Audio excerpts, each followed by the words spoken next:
Oh, welcome to a very special Saturday night special. Usually, I don't do Saturday shows, but today we are a little past 6 p.m. on the East Coast, even a weird time, and I am with my partner in crime, the man, the myth, the legend, Michael Vass. How are you, sir? I'm doing well. I'm happy to see everybody out there. Yeah, Saturdays are not normally my day. Usually it's Sunday, but you know what? This is worth it. This is a big issue. Absolutely. And generally speaking, I take the weekend off because I'm lazy. But you don't. You keep going. I usually take the weekend off. But this time I'm not, again, because I think you're right. Something happened. Look, this topic has been popping up all over the place, the war in Israel. And to give you credit, Mike, you have bugged me to cover this for a while. Yeah. And I have been like, whatever. I've been a lot of whatevering, focusing much more on domestic issues, focusing much more on New York-centric issues. That's what I usually do. I mean, my shirt lives in New York on it. I've been focusing on that. But your point was well taken. And then when Breaking Points had this debate with regarding Iran, Israel, and Palestine with Dave Smith, Batya Sargon, Dennis Prager, and Cenk Uygur. And when I saw Cenk Uygur and Dave Smith on the same side, I was like, And then I was like, damn it, Mike's right. So now I got to do something. We had picked a day and we were going to go forward. And then we see Breaking Point coming out with this debate. And yes. It's like really at the same time that we were going to go. Yes. Literally, I had to cancel this thing and redo it. So we're here now and we're doing a post-debate special. So I want to show, I'm not going to do the whole debate because we'll literally be here for the next 6 hours. So we're going to do a couple pieces of it and chat about it and do a little bit of post-debate special. I'm going to pop up around. It's the opening statements. And Mike, obviously, if you want to stop, and say something, let me know. I'm going to try to get through a little bit of it. Now, I'll stop it when I want to, but just yell at me if you think we should be stopping at some time. Before we even get into that. Okay, go ahead. No, go. You got something to say? Well, no, bring up the other screen. So one of the things I think is very important for people to understand, as much as we're talking about just Israel, Iran, Hezbollah, or Hamas, this isn't. My position fundamentally starts and ends with, this isn't World War III. Everyone who's telling you that this is all going to lead to World War III is incorrect. They're leading you down the wrong road, either because of politics, either because of money, or out of ignorance.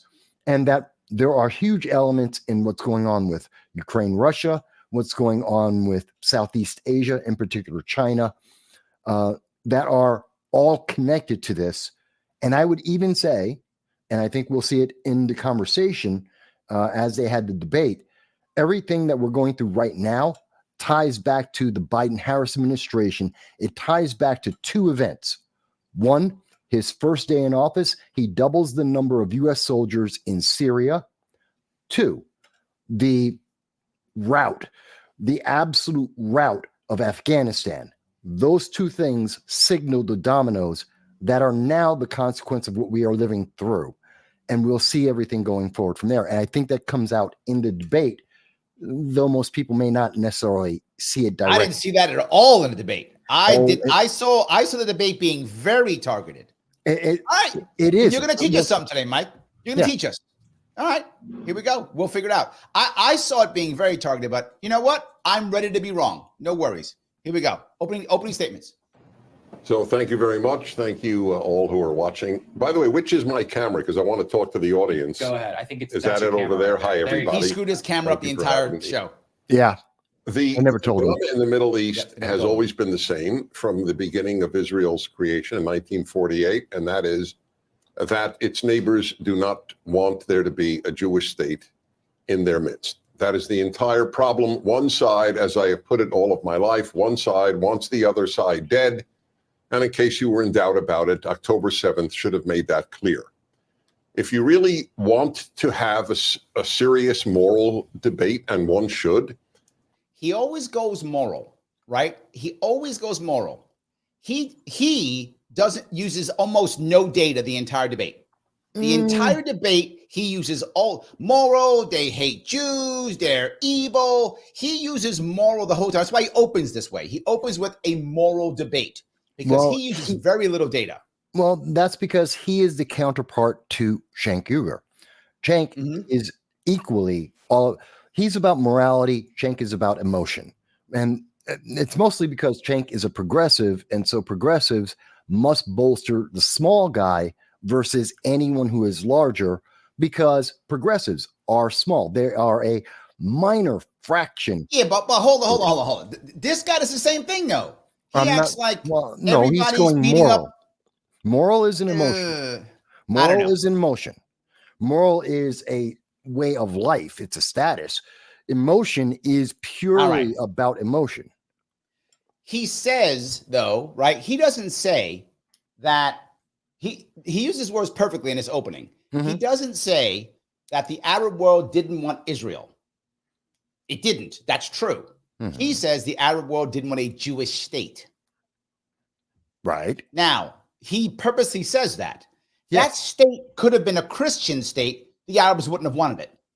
The Arabs didn't want a state put in there, period. They didn't want a state there at all. They wanted to keep Palestine. That's what they wanted. They wanted maybe an Arab was no Palestine state. Let's establish something. That's what they wanted. They wanted some form of Arab or Muslim state. If that was a Christian state, they still would have been mad. Well, not to the same degree and not in the same way. But more importantly, and this established very clear because it's an essential part, there has never been a Palestinian state. The Palestinian people have been kicked out of everywhere else in the Arab world. The Arab world does not like or want the Palestinians. They are a tool. Many people may not like that, and that is essential to this conversation. They are the rejects of the Middle East, and Israel was saddled with them, essentially. And that's part of why we have this conflict, and they are used as that tool of the Middle East against Israel because the Middle East doesn't want a Jewish state. Would they have tolerated a Christian state? Probably better than they are the Jewish state. Maybe. But you're right. No, they didn't want it, but they could tolerate it more. And that's the essence of the big problem in this. Hold on. I'm gonna pull something off right now if I could. This is coming from, if I can find it. Hold on. Let me swap this, see if it will work. If I can do it. Boom. Sure. Here we go. Right there. Palestine, 1920. There was a state. It's called Palestine. I do not believe that's a correct map. It is. British Empire made a state called Palestine. Did exist. Yes, it was a British colony called Palestine. Totally existed. It was a British colony, not a state.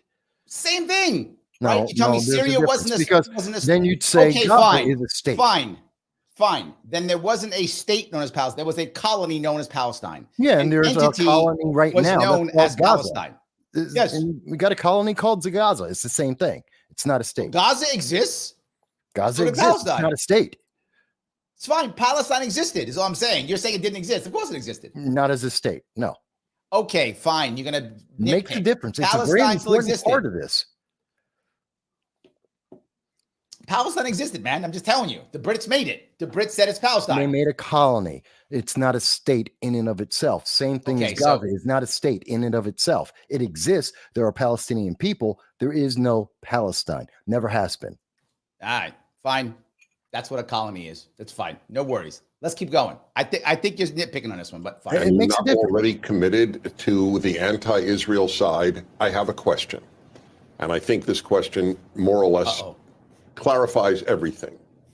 If Israel announced, we are disarming and we will fight no longer. Look at that. What would happen? If the Palestinians said, we are disarming and we will fight no longer, what would happen? If you are intellectually honest, you know the answer to the question. The day after Israel announced it disarmed, you would have an October 7th of the entire population of Israel. There would be finally an actual genocide, not the false accusation of Israeli genocide in Gaza. If the Palestinians announced that the next day, or perhaps the next week, there would be peace. This is the only time, as the little excerpt I... Yeah, you know that's a bunch of bullshit, right? He's exaggerating. Let's be Thank you. clear. Yes. He's exaggerating Okay, yes. the point. It would not 100%. be overnight. Mind you, if the best way towards a ceasefire right now, and I think that's the part he's trying to emphasize or come across with, he did so poorly for his own reasons, is that Because he's if he were only about moral emotion. That's all this guy's he's about. going moral, not emotional. Moral. Yes. His moral argument is not taking into account, well, there are hostages right now. There are Americans who were killed. There are British who have been killed, Nepalese, Thai hostages were there at a point because of Hamas, because of Iran. And if they actually want a ceasefire, then release the hostages. It is the simplest, fastest path. They could have a international support, U.S. support.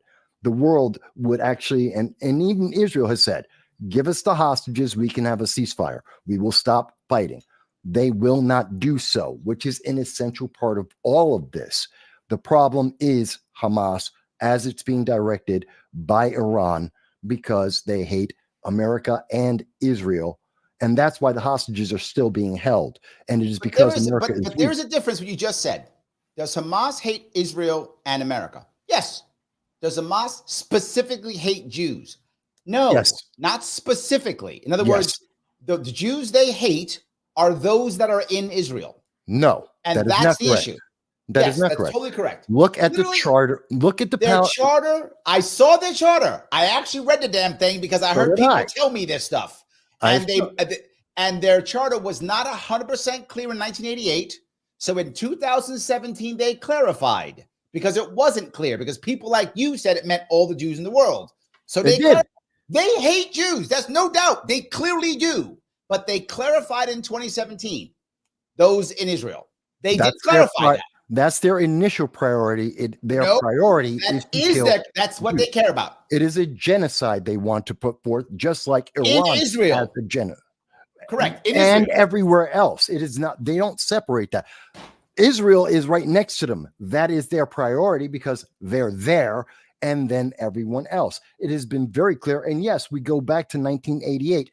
They were clear there, but they changed the wording to enable them to get more support from the rest of the world. They were clear. So was Iran in 1979, 1980. They were very clear. These are genocidal individuals, these governments, these organizations. They are genocidal. They are not fighting against this state. They are fighting against the people they don't like. The point I'm bringing up here is what he's trying to do.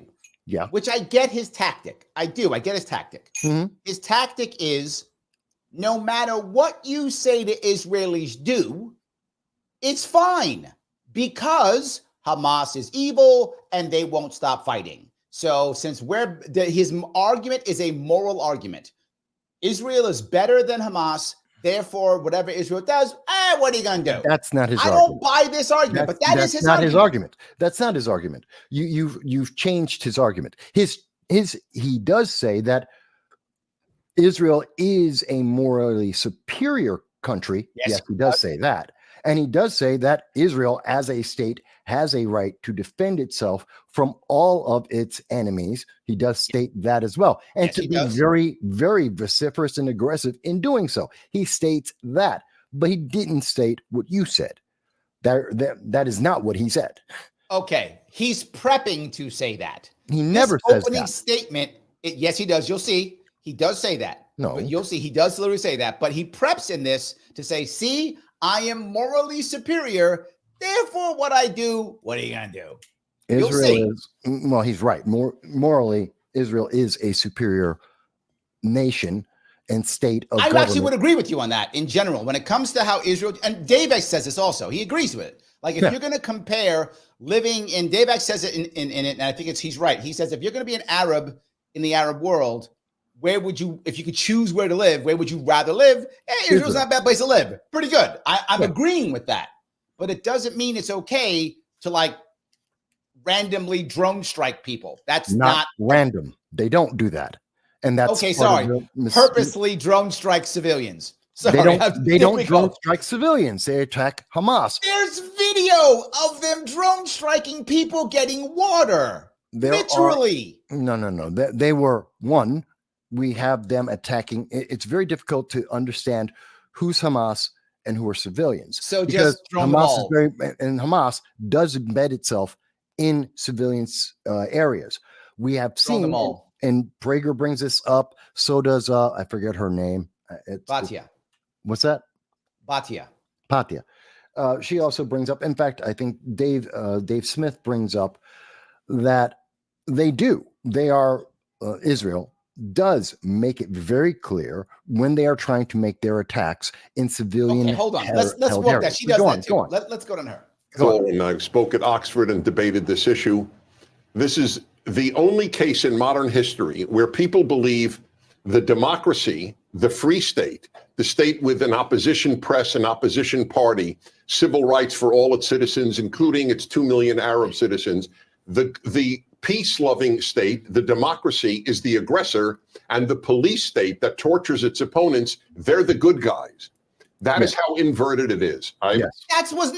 That again, he's completely full of shit. No, it's America was the bad guy when we fought in Vietnam. America was the bad guy when we fought in Afghanistan. America was the bad guy in Iraq. No, all of those are not equal nor the same situation. And no, I don't. That's not what he said. Agree he said the only time in modern history where the democracy, where the rights guys is the bad guy. No, we've been the bad guy, and we are the democracy, and we have every rights. government in the world at some point has been the bad guy. Is he being a little bit hyperbolic here? Yes, he's being a little bit hyperbolic. But the fact is, in this case, the progressive movement has targeted, and they have been winning support through the Middle East, trying to target Israel as the bad guy in this.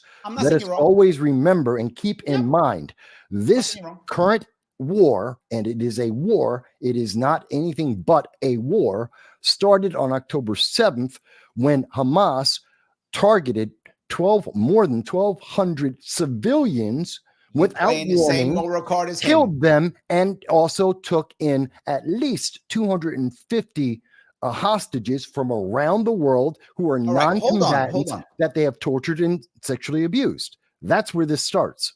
I'm not saying you're wrong. I'm saying what he said is incorrect. He's acting again like everyone just beats on Israel.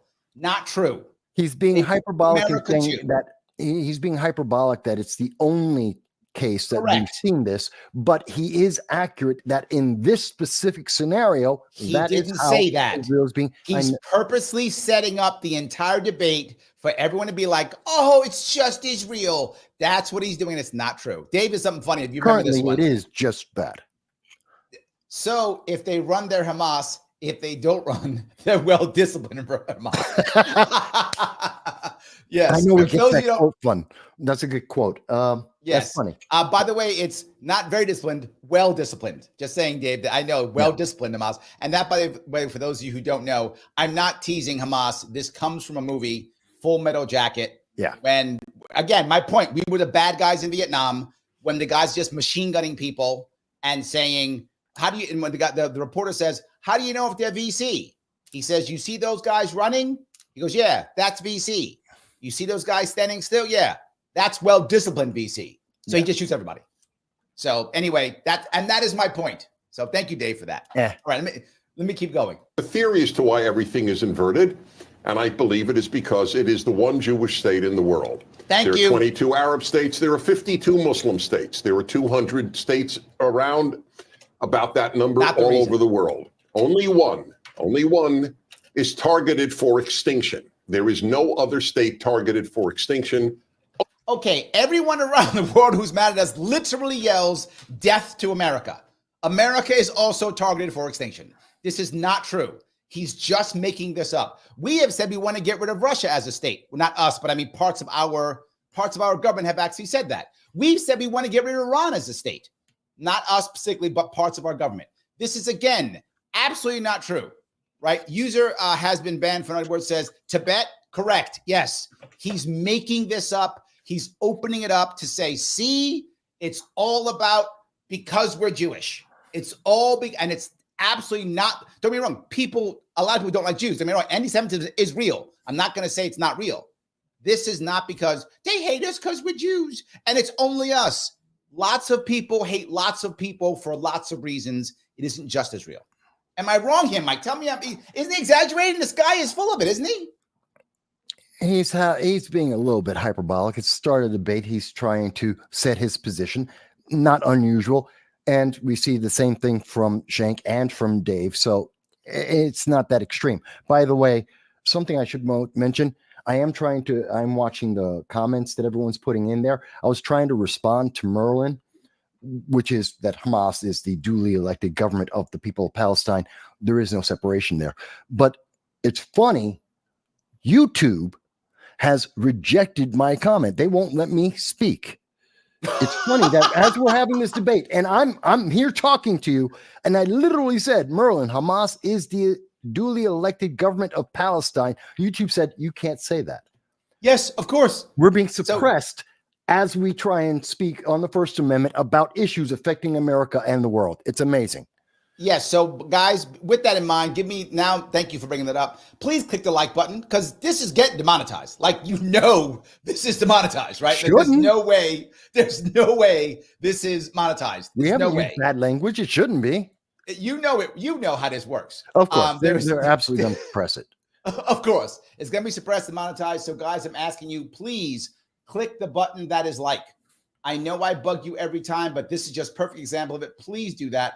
Click the button that is like. Share this if you can. If you happen to be watching on Twitter, please retweet this. It is important.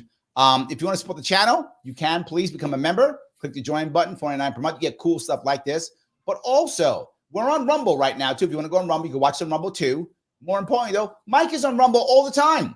Go follow Mike on Rumble at No Soundbites Allowed. Please follow him on Rumble. And he's usually doesn't do work on Saturday. He does his big work on Sunday. That's his heavy lift. Yeah. And he'll still do a heavy lift for you tomorrow. He will still do it tomorrow, heavy lift. Oh, yeah. So check him out on Rumble at No Soundbites Allowed. All right.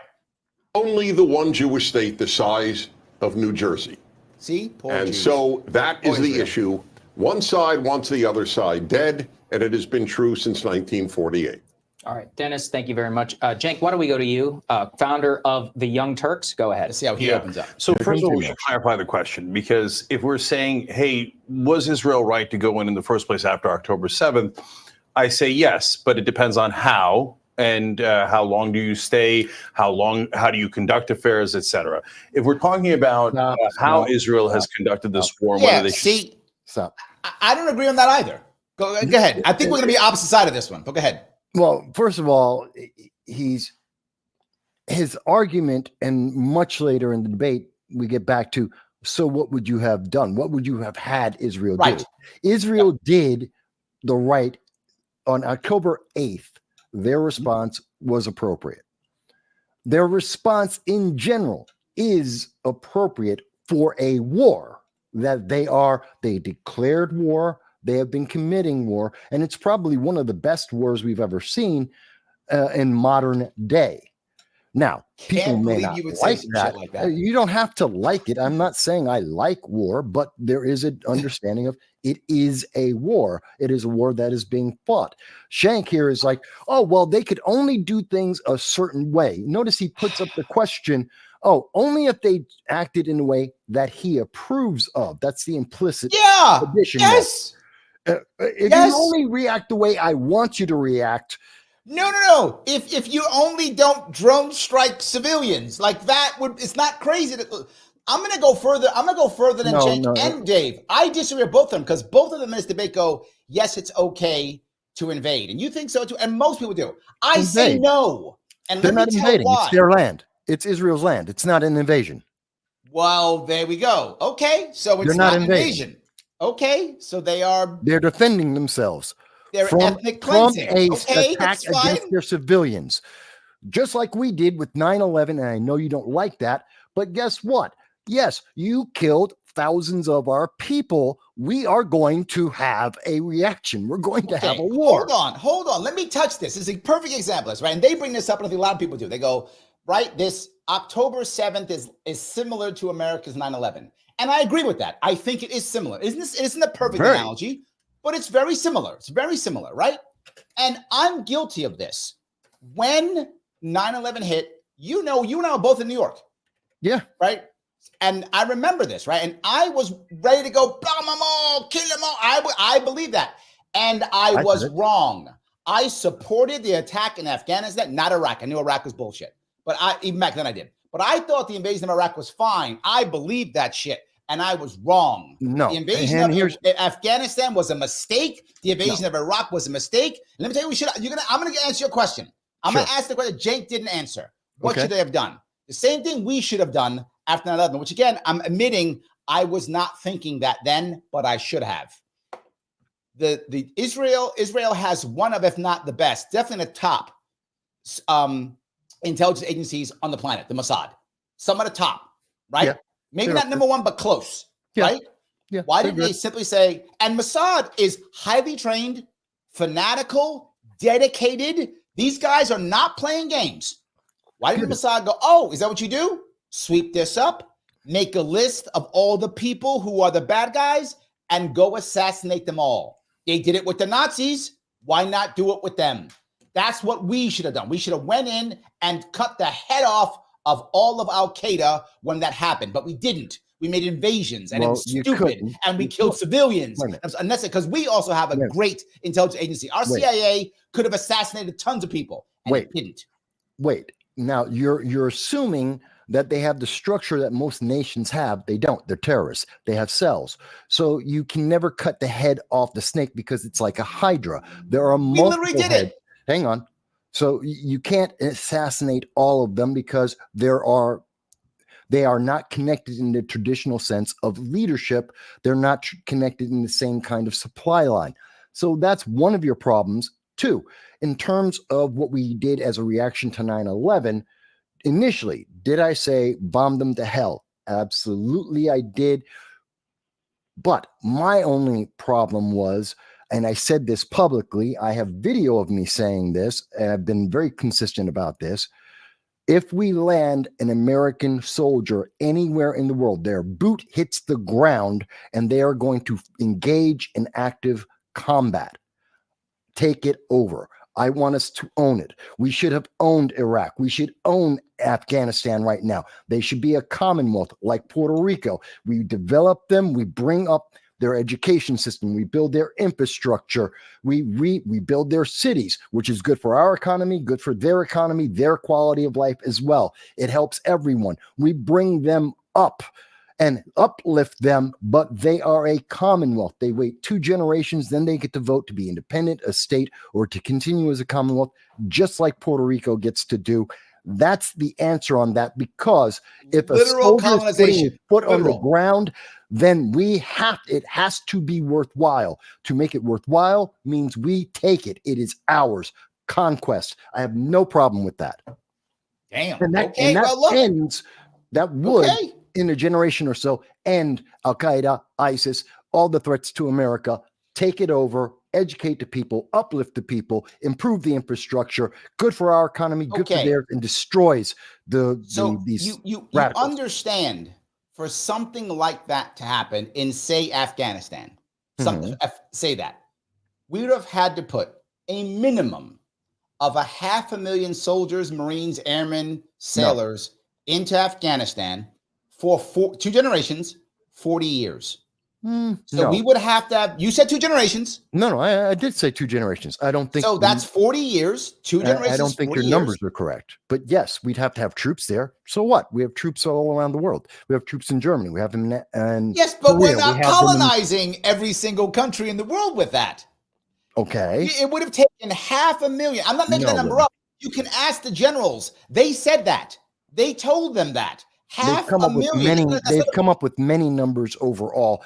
I believe the numbers actually more accurately around 100,000 over that time period. And we have had 50,000 troops in some of these countries for extended periods of time already. So it's not that big a leap. We're not talking about something that is numbers impossible to ever maintain. We've had over 55,000 troops in Afghanistan alone. We can sustain that. We can do that. And we could have done it. We did it for over a decade, actually almost 15 years in a row. We can get there. That is attainable. It is unpleasant for some people, Some people Like are a lot of uncomfortable people. with that, but that's not the same thing as an objective that we can achieve, and that at the end of the day is the best benefit to us and them. So what you're saying then is the answer would have been to basically force culture and democracy in Afghanistan over the course of 40 years. If And we're if going, that cost us $4 or $5 trillion, what are you gonna do? we'd make the money back just by building up the infrastructure, having access to the oil, making us energy independent and an exporter of oil and gas, developing their nation, more resources, more intellectual resources. The cost is not really important because we get that back over the time period that we have them as a commonwealth. Wow. Okay. And if we are going, and again, if we are going to fight that war, if we are going to fight and have Americans die, then yes, to make it worthwhile, we take the country. Period. I'm gonna give you that, right? There's a point there's a logic in what you're saying. I mean, I hate what you're saying. However, there is a logic in what you're saying, right? If we're going to have all these people die, we should get something from it. I'm gonna go though with the more radical thing. Let's not invade and have people die at all, and let the people have their own country the way they want it, as forward or as backward or as progressive or as conservative as they like. I think that's a better answer than in general, we conquering a nation for 40 years, trillions of dollars, and basically turning them into America Junior with the point of a gun. Essentially, we do have a hands-off as much as any major multinational nation in the world. All the first, second world nations, we're about as hands-off as any of them, to be honest, to be realistic. I understand it may be unpalatable to some people, but the fact is we are at the same level of hands-on, for the most part, as pretty much every other major first world nation. Does that mean, in your view, that Israel should, I don't know, since it's not an invasion, it's their country, I guess, so this civil war, in your view, it's not a civil war. Then. No, it's not a civil war. It's an internal war. It's not a civil war? It's not a civil war. Palestinians aren't citizens. Israelis are. Palestinians are basically second-class citizens. That's a different issue.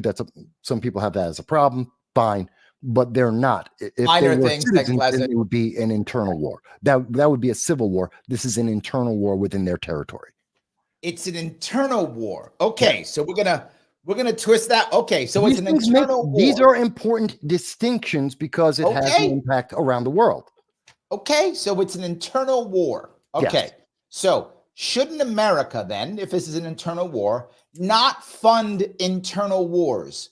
That has literally never worked well for us ever. Well, generally, funding internal wars has not worked at all. And hold on. Yeah. If these people are not citizens or second-class citizens, to your point, whatever you want to call them, and this is actually Israeli land, in your view, shouldn't Israelis throw them off the land and ship them to Egypt or something? Okay. So, a couple parts to that. One, generally, I would agree on the internal war, hands off. Same thing I would say about Syria. Why do American troops in the Syrian civil war, and that is a civil war, and why are we involved in fighting? Why is that not an internal war? That's not an internal war, that's a civil war. That's a civil war. Yes. Okay. So they're having a civil war. And we don't have any reason to be in Syria fighting their civil war. Agreed. Why are we in Israel then fighting their internal war? Should be there. You know what the difference is about what happened with Israel and Gaza? They killed Americans and they have Americans hostage. They instantly put us into this. So the British are instantly involved in this. The Germans, the French, even the Thais and Nepal are involved because they brought us into this. They killed our people. They have taken our people as hostage and they are torturing and they are abusing them. I hear a moral argument again. Huh? I hear a moral argument. That's not a moral. That is an obligation of our government to protect our people. They brought us into this conflict that we did not need to be involved. They killed our people. We must, as a nation, respond. It is our obligation as a government and as a people. but the Russians have killed our people in Ukraine, and the Ukrainians have killed our people in Russia. And I have a problem with that too.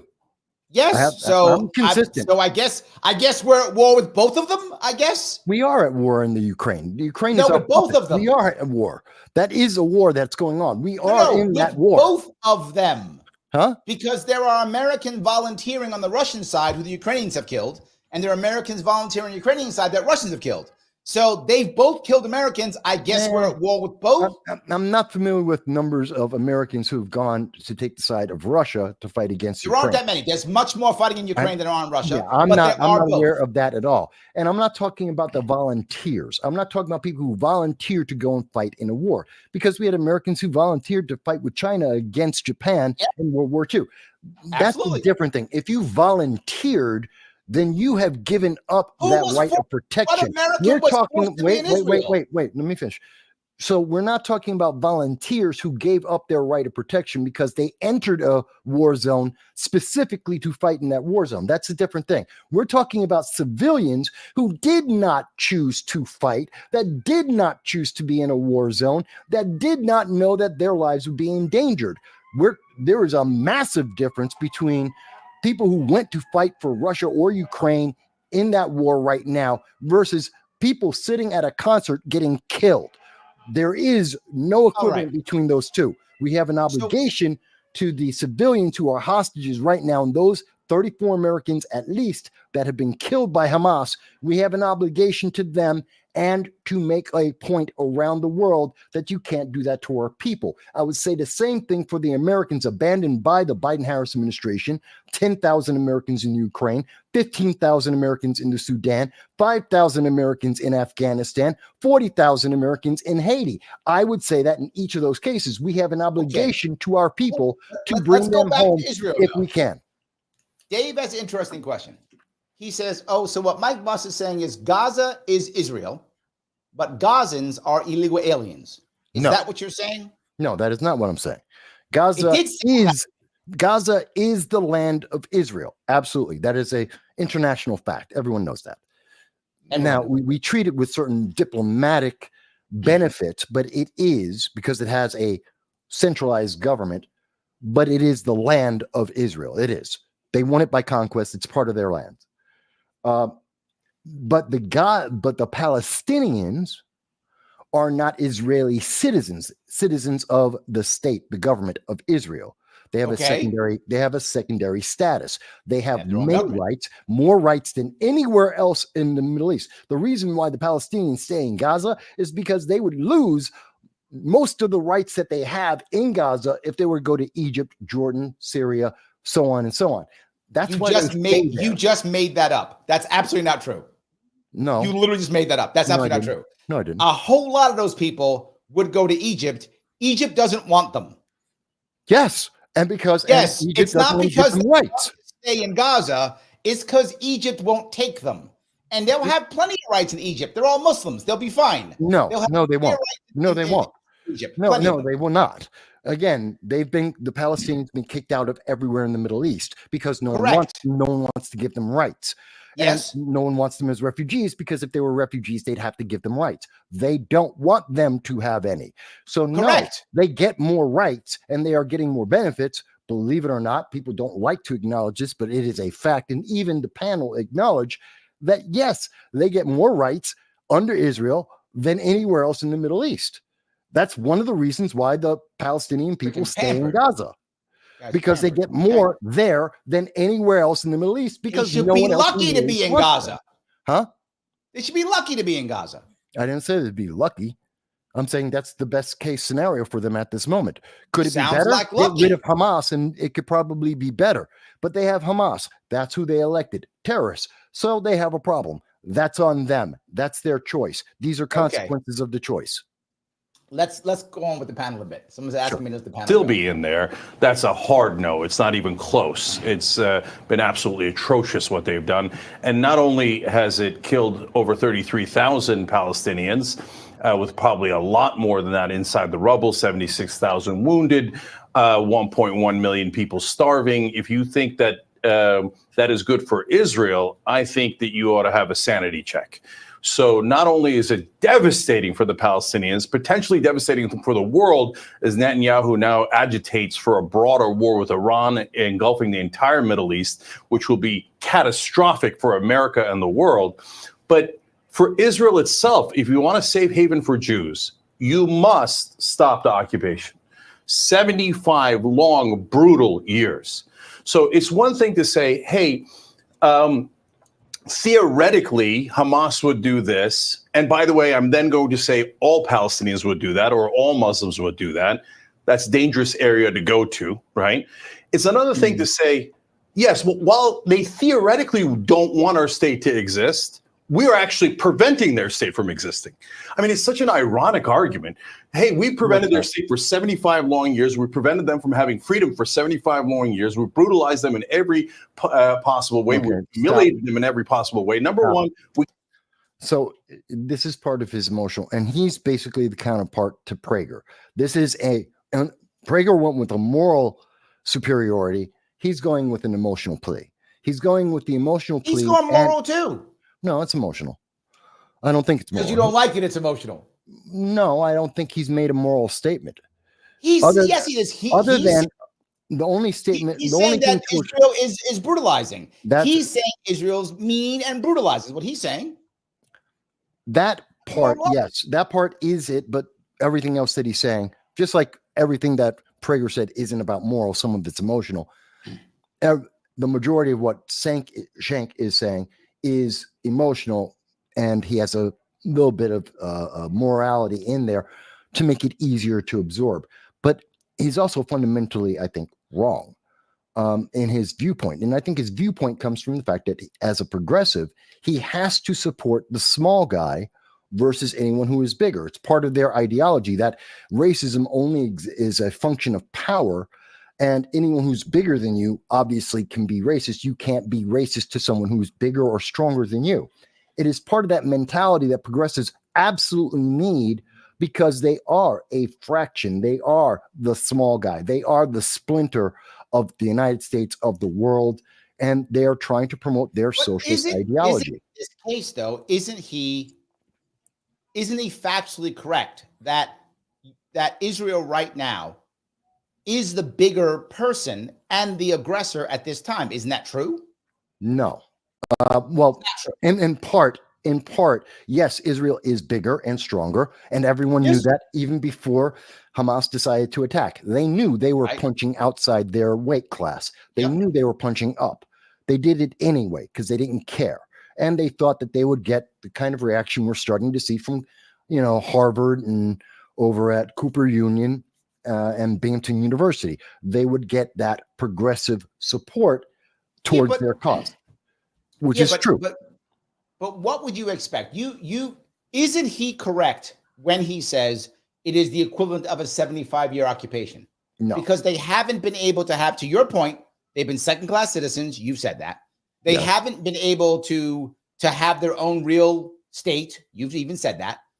The rest of the countries don't want them, right? Egypt doesn't want them. Syria doesn't want them. Right. Nobody else wants them, right? So don't they have to solve this problem somehow? Isn't Cenk right when he says, Israel, you've got to solve this problem? If this is Israeli land, as you would say, don't they have to solve this problem? Well, one, they have been trying to solve this problem for decades upon decades. This isn't like they have all power. What are you talking about? No, they don't. Because it takes two to make it. This is why the whole two-state theory doesn't work. Because you don't have two equal parties that are saying we want peace at the same time in the same way. They don't. What you're seeing is Israel has offered, whether fully or partially, there's a lot of people who say, well, they weren't being serious. They have made the offers and they have tried to make peace several times, as noted even in this discussion, that Egypt, they made peace with Egypt. It has worked because they had an equal partner who was not stating in its documentation, in its conversations internationally, in its actions and its declarations that they want to genocide the other one. You can't have a two-state solution when one says, I'm going to genocide you, and that will be the only end. Yes. However, there's an exception here too, though. In the case of Egypt, Israel gave land back. They get the Sinai back. They gave land to Egypt to make that deal. They didn't just go, let's have peace. They went, we've occupied the Sinai. You want peace? Why did they back. occupy the Sinai? Because they won a war. Because Yes. they were attacked, they had a war, and they won. And yes. They gave the land back for peace. Yes. And they gave it back for peace, and they trusted that Egypt did not run around screaming and put into its constitution, its charter, its existence, saying, we must genocide your existence and we will never stop until you are eliminated from the face of the earth. That's not what Egypt said. But what you just said is they were able. So what if Israel was to just say, okay. No, it starts with, let me clarify. The way this starts is the people of Palestine need to get removed. They have an elected government, elect a new government that is not Hamas, a terrorist organization. And in that new government, which rejects Hamas and terrorism and destroys or absolutely distances itself from the concept of genocide. And then you can have that conversation with Israel, as Israel has said they are willing to do, to say, hey, as equals who want to have peace, let's have that negotiation. Let's have that conversation. You can't have that conversation when a terrorist is saying, I'm going to genocide you. And I will, even Hamas on October 10th said to the world, and I know this has been minimized across the world in most of the major newspapers, but you can find this in internationally credible newspapers, including Al Jazeera, that Hamas said that they will continue to have this fight October 7th until Israel no longer exists, that they will never stop. You cannot have a two-state solution with that. You cannot. Okay. Yes, to everything you just said. Yes. But you just told me this is actually Israeli land. You told me. Yes. You just told me that this is Israel. Yes. Israel is more powerful. Yes. Just because. So if an 8-year-old child comes to me and says, I'm gonna take your apartment, I'm gonna take your house, and they hurt me. I mean, the 8-year-old kid punches me in the groin, and it really hurts, and he drops. No. And I'm really hurt badly. That is a silly example that you're putting there. We're not talking about an 8-year-old. We're talking about nations. We're talking about governmental organizations. We're talking about militaries with thousands of people. No, we're not. The difference of an 8-year-old and an adult. Hamas has zero chance of taking over Israel. Zero. Not small. Zero chance of taking over Israel. Israel can take over Gaza if it wants to. Israel can flatten Gaza if it wants to. If they wanted to genocide them, they'd already be done. Big of a deal. It is that massive difference. Hamas will never. If they want to arm every Palestinian, they couldn't do it. No, it's not, because terrorist organizations, just like that's the same equivalence of, well, we should have won in Vietnam, we should have won in Afghanistan, we should win in Iraq. That's not the case, because we're looking at terrorists with cells. They don't fight as nations do. They fight against civilians. I know you just said it was armies, and I said it wasn't armies. What? That's my point. It's not armies. That's my point. It's not armies. It's one army. No, they have an army. And a bunch of cells. The tactics of that army is terrorism. That's the problem. It's not like we're going to be able to have a hands-on fight. To use your example, it's more like that you have someone who's 18 and untrained versus a 30-year-old military vet and his two buddies.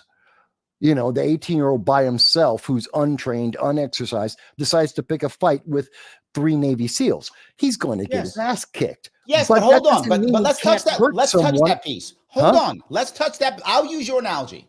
I got 3 combat vet Navy SEALs. Yeah. And some punk out of high school who's overweight, untrained, and not in shape. Yeah. And he goes, hey, you chumps, I'm going to kick your butt, whatever. Should they beat him into the hospital? No, they should but not at the same do time, that. And if they did, we would look at them as, what are you doing? Why did you put this kid in the hospital? Well, yes, unless that same fat, untrained kid took a knife and stabbed one of the Navy SEALs in his back. And then if they beat him to a pulp because he did that, knowing full well he's going to lose, you can't tell me, oh, well, that was completely unjustified. No, he attacked them. He hurt them and did so on his own will, by his own desire, and they reacted. And that is the correct analogy. Yes, is it an 18-year-old fat kid let me who's tell you the untrained? difference, though. Sure, with a knife on. who stabs someone in the back. Then let me give you what I think is a better analogy then. Because what your analogy is, it's random. No, it's not What if random. It's purposive. It's purposive. No. But so let me give you the opposite then, if I can. Okay. 3 Navy SEALs. Yeah. Who are now bullying the 18-year-old. They are now telling him that he can't go to the bathroom in a bar or wherever they are, in a restaurant. They can't go. Yeah. You can't go to the bathroom. And they physically stop him from going to the bathroom. And then when he goes, I got to piss, but they go, piss in yourself then. And he does. He literally has to piss himself because these 3 Marines won't do it. These 3 Navy SEALs will not let him. Then they shove him here or there, and he has to push by, and they push him back. And he has to push by and push him back. Then he's like, I got to go home. I have things to do. I have a family. I have stuff to do. I've got a job to go to. You can't go to your job. You can't go. You can't go eat. You can't go to bed. You can't go to a job. Then he stabs one of them to get out. See, then they beat him to a pulp. That's the difference. I understand. That's the difference. I understand that. And this is where your analogy starts breaking down. And most analogies about this, and this is why we can't use analogies. We have to, or examples, we have to look at the reality. It starts breaking down because a lot of the factors you're talking about, and everyone wants to go, well, what about if we go back 10 years, we go back 50 years, we go back 1,000 years? There's always something to go back to. There's always who's to blame, blah, blah, which is why I normally don't go back, because we have to deal with the world as it is. We can't change the past. It's part of the problem. In this debate, hold on. In this debate, they go to 48. Just so yeah, you're aware. And my problem with this debate, and Dave Smith in particular, his position on this seems to always be pointing backwards in time as if we could fix the past. We can't. We can acknowledge the past, but we have to deal with the current. And we start now moving forward. We can't go backwards. And as many of these problems that exist on both sides, that come from Hezbollah, that come from Iran, that come from Israel, all of the problems that they all have with each other that have existed for thousands of years, we can't fix. We can fix going forward, which is again why I say first step, you want to see the first 2 steps, give back all the hostages, get rid of Hamas as your government. Now we have somewhere to start with. We have a stage, a platform, a stable foundation to work off of. But they won't do that. Let's get the other 2 to talk. I can't believe they're fighting back. Are you serious? We'll talk a lot about this in the debate. But so would people have been surprised if Jews fought back against the Germans during World War II? Would that have been terrorism?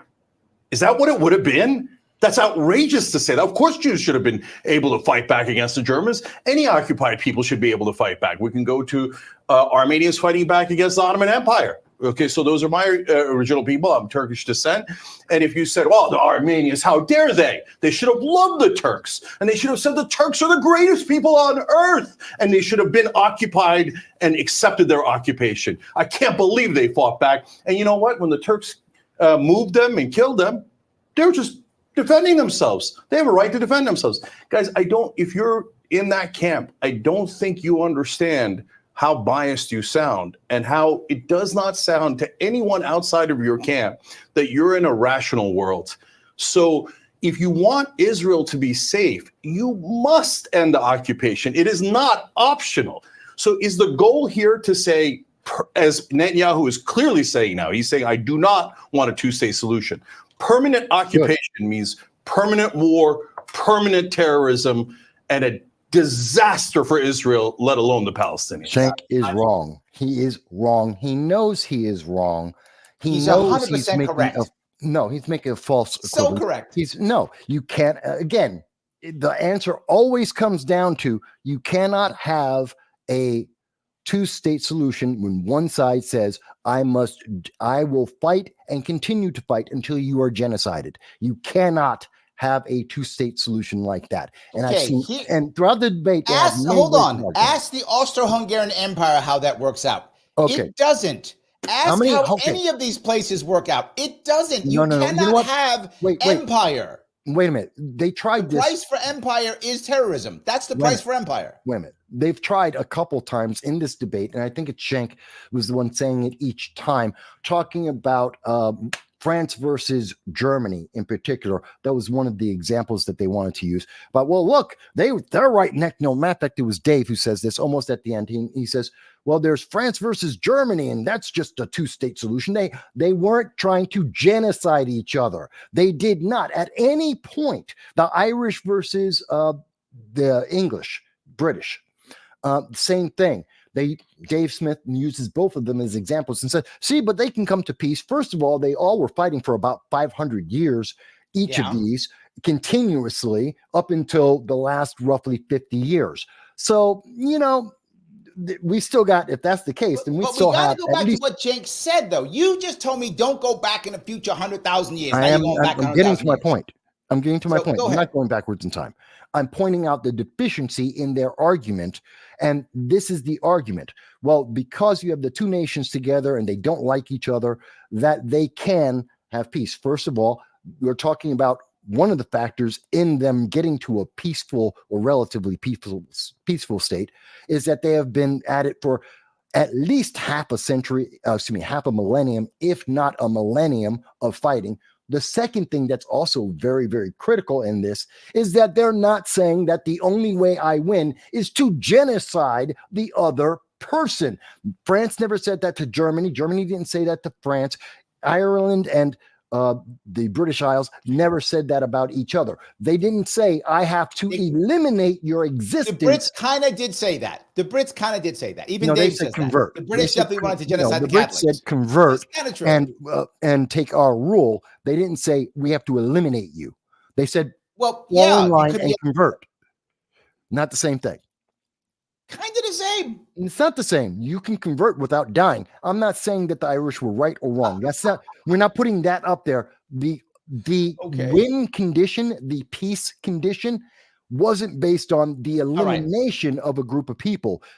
In what we're looking at with Gaza and Israel and the Middle East, which is the second of 3 regional wars, is the elimination of a group of people based on feelings.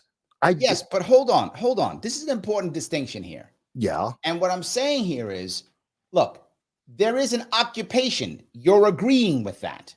The people To an in extent. Gaza are saying, Mhm. how can you just take our land? This is our land. And the Israelis are saying, no, it's our land. And you agree with the Israelis. You think it's their land. It Okay. is their land. So if both people say it's their land, wouldn't someone agreeing whose land is who be the actual answer? And second, hold on, let me finish. And second, of course they say they want to kill and destroy. People always say that all the time. Then once you give them a little bit of time with peace, they tend to change their mind. Let me give you Kill an example is of that. not Hold on. genocide. Let me There give is you a an example of massive that. difference. Let me give you an example of this. No, I'm no, gonna you're give you an making, example. wait a minute. Your equivalence Go ahead. is not correct.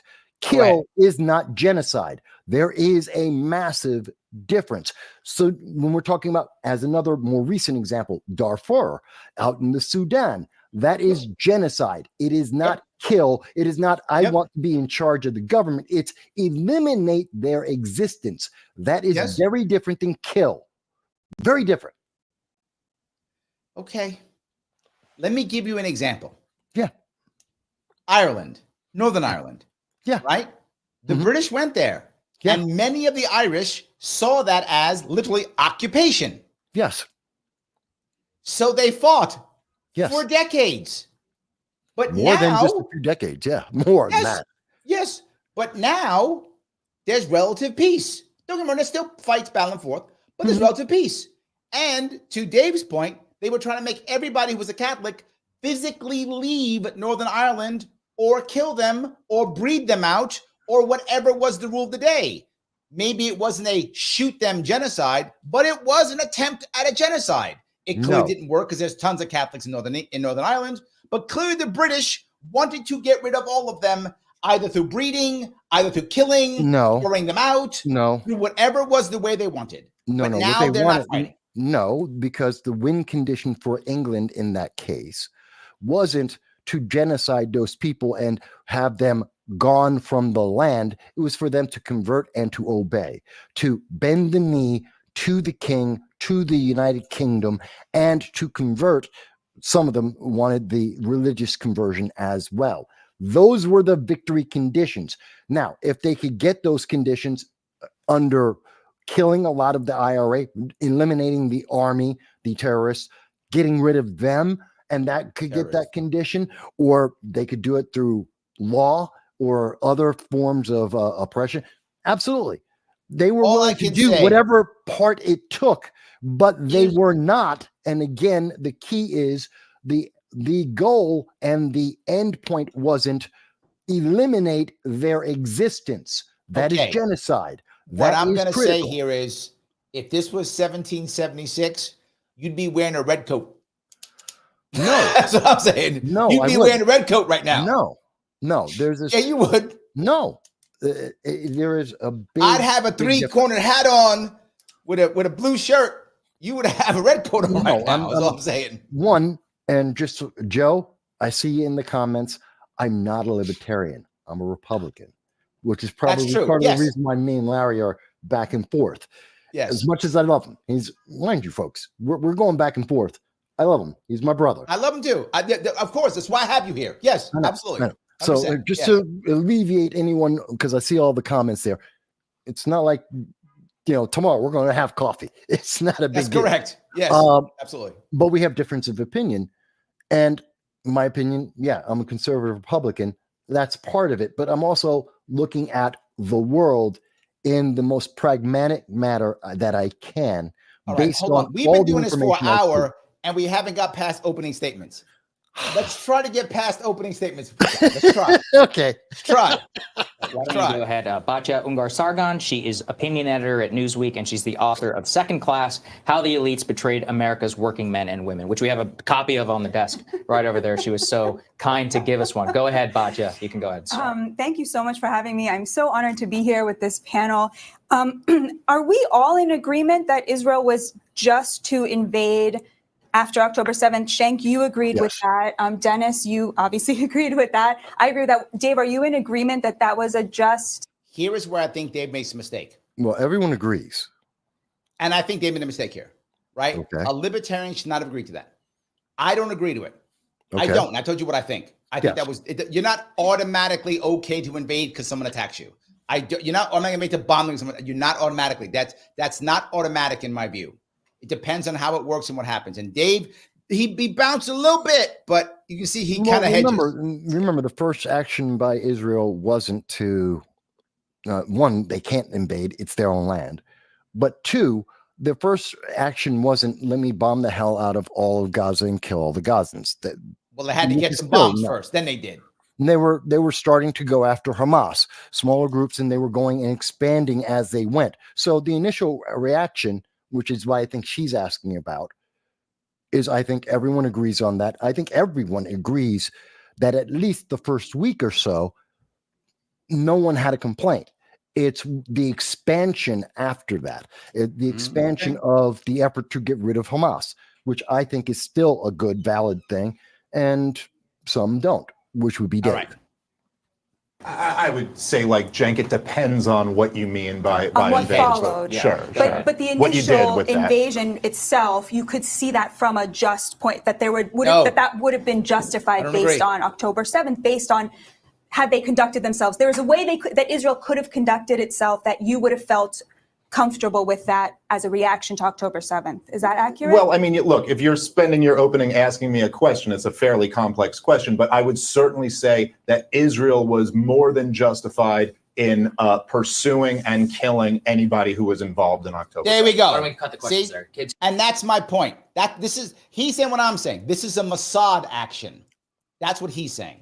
Continue with your opening statement. We'll get to that. I think that's very important because then we can narrow the scope of the debate. It doesn't have to be about whether the war is just, but whether Israel's And this is brilliant by her too. Both of the guys on this side opened very well. They opened with the moral high ground immediately, which was well done. And that's why I would have shut it right down. I would have not allowed that in debate. when they added like, no, you are not justified. No, that is not true. I would have stopped it off the bat. They didn't see this as their opening to set, and they tried to hold the moral high ground the entire debate. And I would have pulled them off the moral high ground right away. That's I don't think I love you Dave. can He's take amazing. them off the moral high ground because they 100%. Do have it for a reason. Not even close. Nope. We disagree. Since invading was just, and the way that it has carried it out. And I think the answer to that is very clearly yes, because first of all, the measures that Israel has taken, obviously we look at the destruction and it is horrifying. We see these children, we see women, we see people being impacted in the most horrific way. And it looks horrible. But the reality is that war is horrible. And the thing that we have to determine is Israel engaged in a war or in war crimes, right? Is Israel engaged? This is a valid question she has, right? It's a valid question. Is this war crimes or is this war? I think it's a valid question. I do think it's valid. It's war. But my point is it's a valid question. There are people saying it's not. There are people saying it's war crimes. And I think that is a valid question. Engaged in a justified response to a heinous attack, or is it going and doing things that are beyond the pale? And the evidence seems to suggest that Israel is not only behaving in a way that every other army has behaved in a very similar situation, but in a much more careful way, despite the massive destruction. And the evidence for that is in the efforts that they have made, the millions and millions of phone calls they make. You understand that Israel telegraphs to the enemy before every single thing that it does in Gaza. They're literally giving away the plan in order to get civilians out of harm. Utter horseshit. 100%. No. Utter horseshit. What, they don't? They call everything. Stop. No. We know for a fact they do put down the pamphlets. They do notify areas before they go in with many of their attempts to eliminate or to identify Hamas. We know that they do that. Are they perfect at it? Absolutely not. Is this one of the most humane attempts at this that we have seen in modern warfare? Yes. Because if you don't, then you get Berlin firebombing. That's what you get. That's the other side of it. Is you're talking about Vietnam, you're talking about Korea, you're talking about Afghanistan, you're talking about firebombing Germany. But you see what they go on and talk about that, and they're like, well, that was all justified. They think that's all justified. I do think it was justified, but that's war. But to take the side of, or to understand the side of those who are saying, war crime, it is a war. War is unpleasant. There are realities that we have to understand. I understand the emotion. I understand when people are saying, but innocent lives. I get that. And there are innocent lives all throughout the Middle East and around the world 100%. That are being affected by this. I get 100%. That.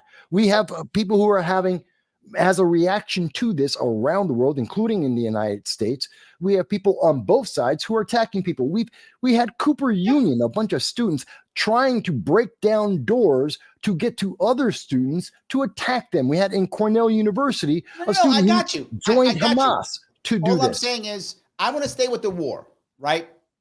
She's acting like, and this is the part that bothers me again. She opens the same way, like Israel is so perfect. What she should, that's what she's trying to say. A call every time and blah, blah. Same morally superior than terrorists? Yes. Morally superior to terrorists? Yes. If she had just said that, there's no argument with me. But she didn't say that. She's like, they call them before they do anything. They do nothing wrong. That's how she's acting. The same way Prager did. Like Israel does nothing wrong. They just, no, that's I don't what think bothers that's what me. she said. It's the same thing. That's why she started off with, in terms of her statement about October 7th and the reaction, and also saying, there are ways to have been, does everyone agree that depending on how Israel responded, that everyone says it was fine to react, to have a reaction to this, to the threat to their citizens and the ongoing threat of genocide. And everyone in the world said yes. The fact is, the world, because we are in instantaneous communication, because war is ugly, because there is a lot of PR out there that has a political motivation behind it, the progressives have a political motivation. So does Iran. You so are do the saying Middle that the East. whole world. That's why we see the current reaction. If this Yes, were but before hold the on, internet, current reaction no one is would have a problem like this. The current reaction is anti-Israel. The current The reaction the is reaction has anti-Israel. become the reaction has become against negative to Israel because of the instantaneous nature of news and the way it is being reported by many of the major news media. They're droning innocent people. You can see it. Yes. Okay. They're droning innocent people. And while that does happen, because innocent people die in war, that is a fact. It is unpleasant. It is unfortunate. Okay. It is a fact. That does happen. Agreed. But that doesn't make it okay at all. I didn't say it's okay. Right? And, there's a difference between saying, hold on. To be forward, I was upset when Obama was droning people too. It wasn't like I am unhappy when all of us are droning any people like that. So I'm not just anti-Israel. I'm anti-droning civilians to death. That's what I'm against. I don't care who does it. When Obama did it, it was bullshit. When the Jews do it, it's bullshit. When the Muslims go across and kill people, innocent people in a was it music fair? Music fair, it's bullshit. It's all bullshit. Agreed. But she's trying to make it as if when the Jews do it, it's okay. That's my problem. It's never okay. It doesn't matter if it's Israel's or not. Wait a minute. I don't like it when, yes, it is unfortunate in war that civilians die. I do think there are very big differences between terrorist actions of Hamas, they are terrorists, Hezbollah, the Houthis, Iran, terrorists, very big difference between them. There's another level of difference with Barack Obama unilaterally changing the classification of American citizens overseas so he can 100%. bomb them with drones, and that happened in Yemen as well. So that's another category, which I have a problem with. And then there's war. And there are actions in war, which is yet another category. They're not the same. And but wouldn't Barack Obama, in his defense, again, I would disagree with this, but wouldn't Barack Obama use the same defense? It's war, Mike. Wouldn't he tell you that? It's war. That would be his defense, the same as your defense. No, it isn't. It isn't the same because Israel has declared war. They do have defined victory conditions. They do have a defined enemy. What's their victory conditions? Oh, remove Hamas. Remove the government of Hamas from Gaza to get them to be disarmed and no longer a threat to the people, which they have a government, which can be achieved with minimal death if the people of Palestine were to remove their Hamas as a government, to kick them out of positions of power, and to then release the hostages and then negotiate. That can happen with minimal, not to say it would have none, minimal loss of life. It can be done. Those are the victory conditions that Israel wants. That's not what they're getting. And you didn't have that. Obama didn't do that. Obama didn't get what he wanted either. I'm just bomb people. He went and bombed American citizens without having them convicted and weddings and innocent weddings too. Obama bombed lots of people that had nothing to do with anything. Yes. But I tend to prioritize Americans in these situations where Americans exist. I prioritize them, but they're all important. But I do prioritize them. And that's a major factor in this. Obama was targeting American citizens who were not convicted of crimes, who only had accusations, was not investigated, did not get due process, and bombed them and killed. They call it, whenever you hear the word collateral, that means civilians every time. Yes. And he was killing civilians. So again, I have a problem. I am equating what Obama did with the very similar to what Hamas has done. But you won't make it equivalent to what the Israelis are doing. No. Why not? It's the same thing. Why won't you do that? It's the same thing. It's not the same thing. When Israelis drone innocent people. No. They're not targeting. See, here's the difference. When Americans do it, it's wrong. Hang on. Let me be very clear. When Obama targeted, he was targeting civilians purposefully. Hamas targets civilians purposefully. Israel is call it collateral, call it incidental, call it what you want. They're not targeting the civilians. They're targeting Hamas. They're targeting Hamas strongholds. And in that process, they are also. Are you not civilians. watching the videos? Mind you, there are atrocities that have happened where civilians have been pure, absolute, no question civilians have been targeted and killed. Yes. And those are war crimes when that happened. But to say those incidents are the same thing as the whole thing, it's not. Huh? By Israelis? Or is what? Well, so when Israelis do target innocent civilians, that's also a war crime, just like it was for a Barack Obama, just like it was for Hamas, or no?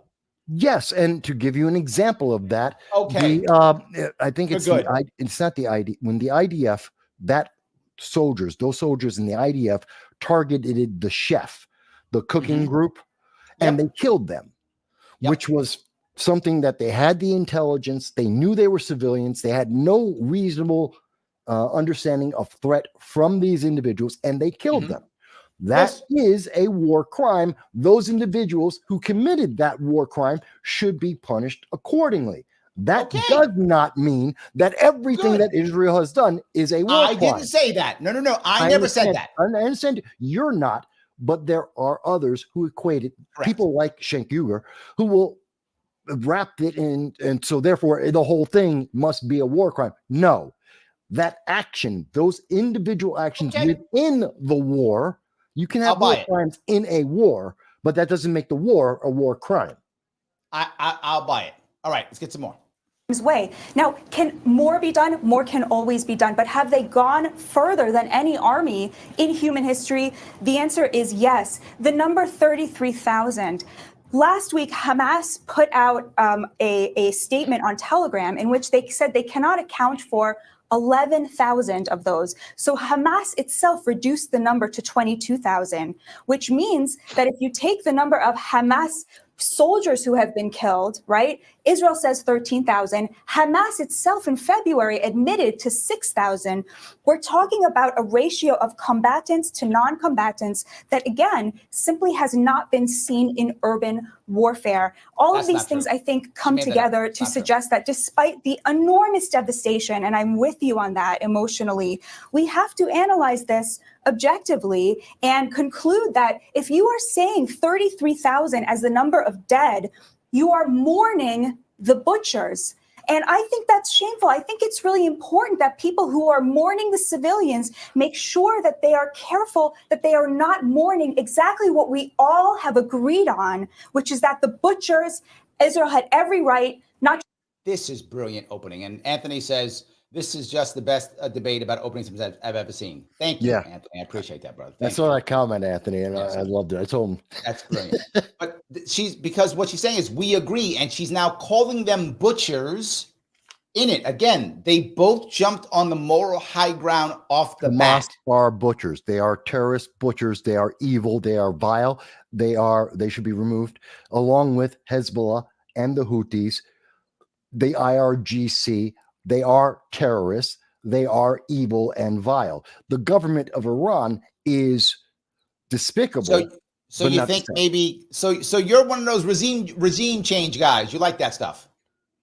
Would I like to see Iran, the Ayatollah and Riyasi, the president of Iran, removed? Mm-hmm. Absolutely. Would I like to see Hezbollah removed from Gaza and in terms of governing of Gaza? Absolutely. Mm-hmm. And do I think that if these extremist, radical, vile individuals were to be removed, that we would see more stability and peace in the world, especially in the Middle East, even relatively compared to the Middle East? Yeah, absolutely. So, I heard that before, but that's never actually worked, has it? What do you mean? Yeah, it has. Where? What do you mean? Egypt? Egypt? Egypt's a great example. They've had extremist leaders. They've changed over. But we didn't invade Egypt and get rid of their guy. Okay, so in other words, regime change wars have. I didn't say regime. I didn't say regime change wars. You asked me, do I want to see regime change? Yes, regime change. Okay, then maybe that's my mistake. Then I assumed, since we're having an internal war, as you said, that you're okay with regime change wars. I am not. I am not. Depends. I mean, the Nazis, 1940s. Was that a regime Everyone change? goes back to yes. The emperor of Japan law. Was a regime change. So again, depends. There's circumstances there. But if you're saying just blatantly in general, no. In general, no, I don't agree. Goes back to World War II. Godwin's law is alive and well. For those who don't know, Godwin's just every law. Right, but a moral right and a moral obligation to kill them. Got it. Thank you. Moral obligation to kill them. You can go ahead. Well done. Comedian, and he's host of the Part of the Problem podcast. Go ahead, Dave. Sure. Dave. Well, since we have a short opening here, I think I'll just respond to a couple things that I've heard you guys say so far. So one of the things that I notice almost in every war is that it kind of drives people down to this most base collectivist understanding of what's going on here. You know, this side is bad, this side is good, and no one really sees the nuance that there are individuals involved. So, for example, in the war between Ukraine and Russia, you see people who have the Ukrainian flag in their Twitter bio, and they celebrate when there's a Russian defeat, never really considering the fact that many of these Russian young boys were conscripted into this army, and that they're victims too. And, you know, when Mr. Prager says one side wants peace and the other side wants to kill all of these people, it's a very convenient collectivist way to look at things. No. Reality, Stop. So, one, Hamas does have an army, and we're talking about armies, but more importantly, he's about to get into something I think is going to be very important for people to pay attention to. Because he's about to make this analogy, this allegation. He's looking at the difference between individuals in society and a society of individuals. And his point is that we are talking about societies of individuals. That's not what we have in the world. That's not the reality. That's the ideal.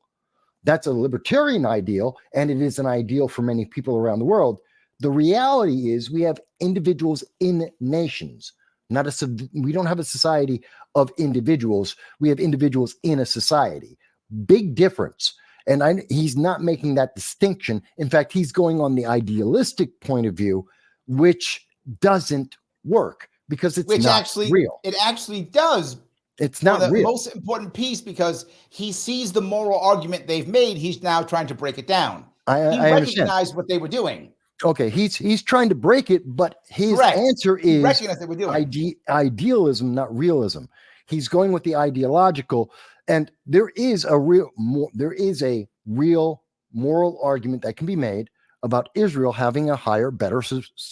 They are morally superior to the terrorists that they are fighting against. But his point is there are people in each side that actually don't want war.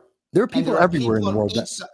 That's his entire point. No, but that's not his entire point. Is there are people on both sides who do want war and want to kill the other, and there are people on both sides that don't. There are people in Israel who want to genocide all of the Gazans. I'm not questioning that there aren't pacifists or people with reasons, valid reasons, on why they want peace.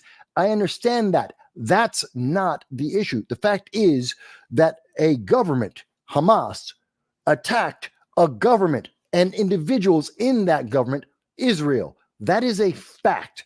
It is not about, we're not talking about the farmer over here or the handyman over there. This is, when we are talking about wars, when we are talking about conflicts, when we're talking about geopolitics, we're not talking about Bob and Betty down the block. We're talking about those government. Those are the ones who are affected by it, though. I'm not Bob saying they're and not Betty, affected by it. They're going to send their kid to war to die, and Bob and Betty, they get bombed if someone bombs them. So the individuals do matter. I'm not saying they don't matter. I'm saying we can't have an idealistic view about it. Yes, they have a way to respond, and they can in most countries, in all countries. You can guide your government, or you can be guided by your government. He's looking at this in that all these individuals are making the choices. Let's let him talk. Let's let him talk. Let me grab the first piece that you'll see what I mean. He says Israel isn't morally superior. That's insane. What I mean by that, when I said that, is Mike and I disagree on the definition of that. Mike actually said morally superior. I say morally superior because they have a better government as a general for their citizens within Israel compared to most places in the Middle East. And even Dave says that. Dave says the government, how it treats its citizens, the Israeli government is better than, I can't think of a better government in the Middle East. There may be one that I'm missing, but I can't think of one. No, there isn't one. Yeah, I didn't think so. I couldn't think of one. So that's what we mean. That makes any sense. So, all right. Let me see if I can grab this here. Let me get him, keep going. Objective reality of the situation here is that there have been atrocities on both sides committed against the other side. This is true throughout the history of the existence of Israel. This is true before the existence of the state of Israel, when with the Zionist settlers, the British, the Arabs. There were atrocities committed on all sides. And to say that everybody, as if, or to imply that everybody on the Israeli side just wants peace, and everybody on the Palestinian side just wants, that is just not true. There are lots of Palestinians. But his point is real, and I think this is what you may be missing here, Mike. Okay. The reason why he's saying this is because he doesn't want the what I call the one-word story, which is the way you dehumanize people, right? Every Palestinian is Hamas, which means every Palestinian is a butcher. So I know he didn't. I'm saying that's what he's trying to avoid. That's why he's saying this. He doesn't want everyone to go, everyone's a Palestinian is a butcher, or the reverse. Every Israeli soldier is a saint, right? This is his point. Yeah, but not every Israeli soldier is the devil either. Let's Correct. be very clear. Agreed. I think the only people who say those kinds of things are the extremists who are trying to gain political favor and have an agenda. I think the overwhelming majority of people understand that there are nuances here, that there's, as he said, there are atrocities in every war on all sides. Throughout all human history. You can hear it. The guys on the right side of that panel have literally tried to make it black and white, no nuance, nothing. They've gone out of their way. They are correct in saying that Israel is morally superior in this fight. They were attacked by terrorists. They are responding to eliminate that terrorist threat. That doesn't make them morally correct. Is a threat against not only the Israeli nationals, but also the subclass of Palestinians. Hamas is a threat to them as well. It is a benefit to the Middle East in terms of stability and peace to remove Hamas, the terrorists. Okay. Wouldn't again, I'll go back to Obama. Wouldn't Obama literally give you that same argument for blowing up weddings? Wouldn't he give you the same argument? No, because America wasn't attacked by the Houthis in Yemen, and the Americans weren't. American soil, American property, American citizens weren't attacked by the Houthis when he did that in 2015, as I recall. It could be 2014, 2015, when he made the declaration to bomb them with the drones. So that's one, no. Two, he's attacking American citizens. He wasn't attacking the Houthi I'm not talking about, I'm talking about blowing up weddings. I'm not talking about who was he blowing up at the weddings? American citizens. The Houthi terrorists that were there around the American citizen was a bonus for Obama. And he's wrong because he was targeting American citizens. That was his target. Everyone else was collateral and bonus under Obama's eyes. A lot of people don't realize that Obama did this. There's a huge thing about that. Again, it was about 2014, 2015.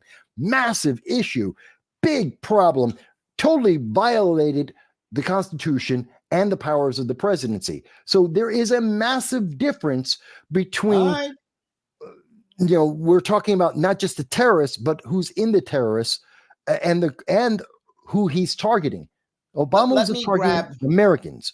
Let me grab someone who was a member, and thank you, Jeanette, for being a member. If you guys want to be a member, you can. If you want to, you can head over to Larry Sharpe YouTube, click join, $4.95, $5 a month to get more and more of this. You can also super chat me if you want to on Larry Sharpe YouTube. If you're watching on Twitter, please retweet this. And always, please click that like button. It does matter. Every little button that is a like, please do that. And follow Mike. He's going to be doing some heavy lifting tomorrow. Sunday is his day. He does at least 3 hours, sometimes more. So follow him on Rumble at No Soundbites Allowed. Jeanette says, not much is humane regarding war. Good point. Who really funds these endless wars? Can't even begin with that. Can humanity be humane? Sophistry. Who funds all this war or any? We're lost. Boomerang. And I guess it's lack of justice. I think she has a valid point here, right? And I think her point, and if I read it right, and you tell me if I'm wrong on this one, Mike, I think her point is we're sitting here talking about stuff and these people are dying, but there's some bankers someplace and some politicians someplace making a whole lot of money off of this fight and this battle and this back and forth. And they probably don't care who the hell wins. The people on the street obviously care. The people who are there obviously care. But some banker sitting in some spot, he might not care who wins. Am I wrong? Well, yes and no. Let me debunk the bigger statement that is often used.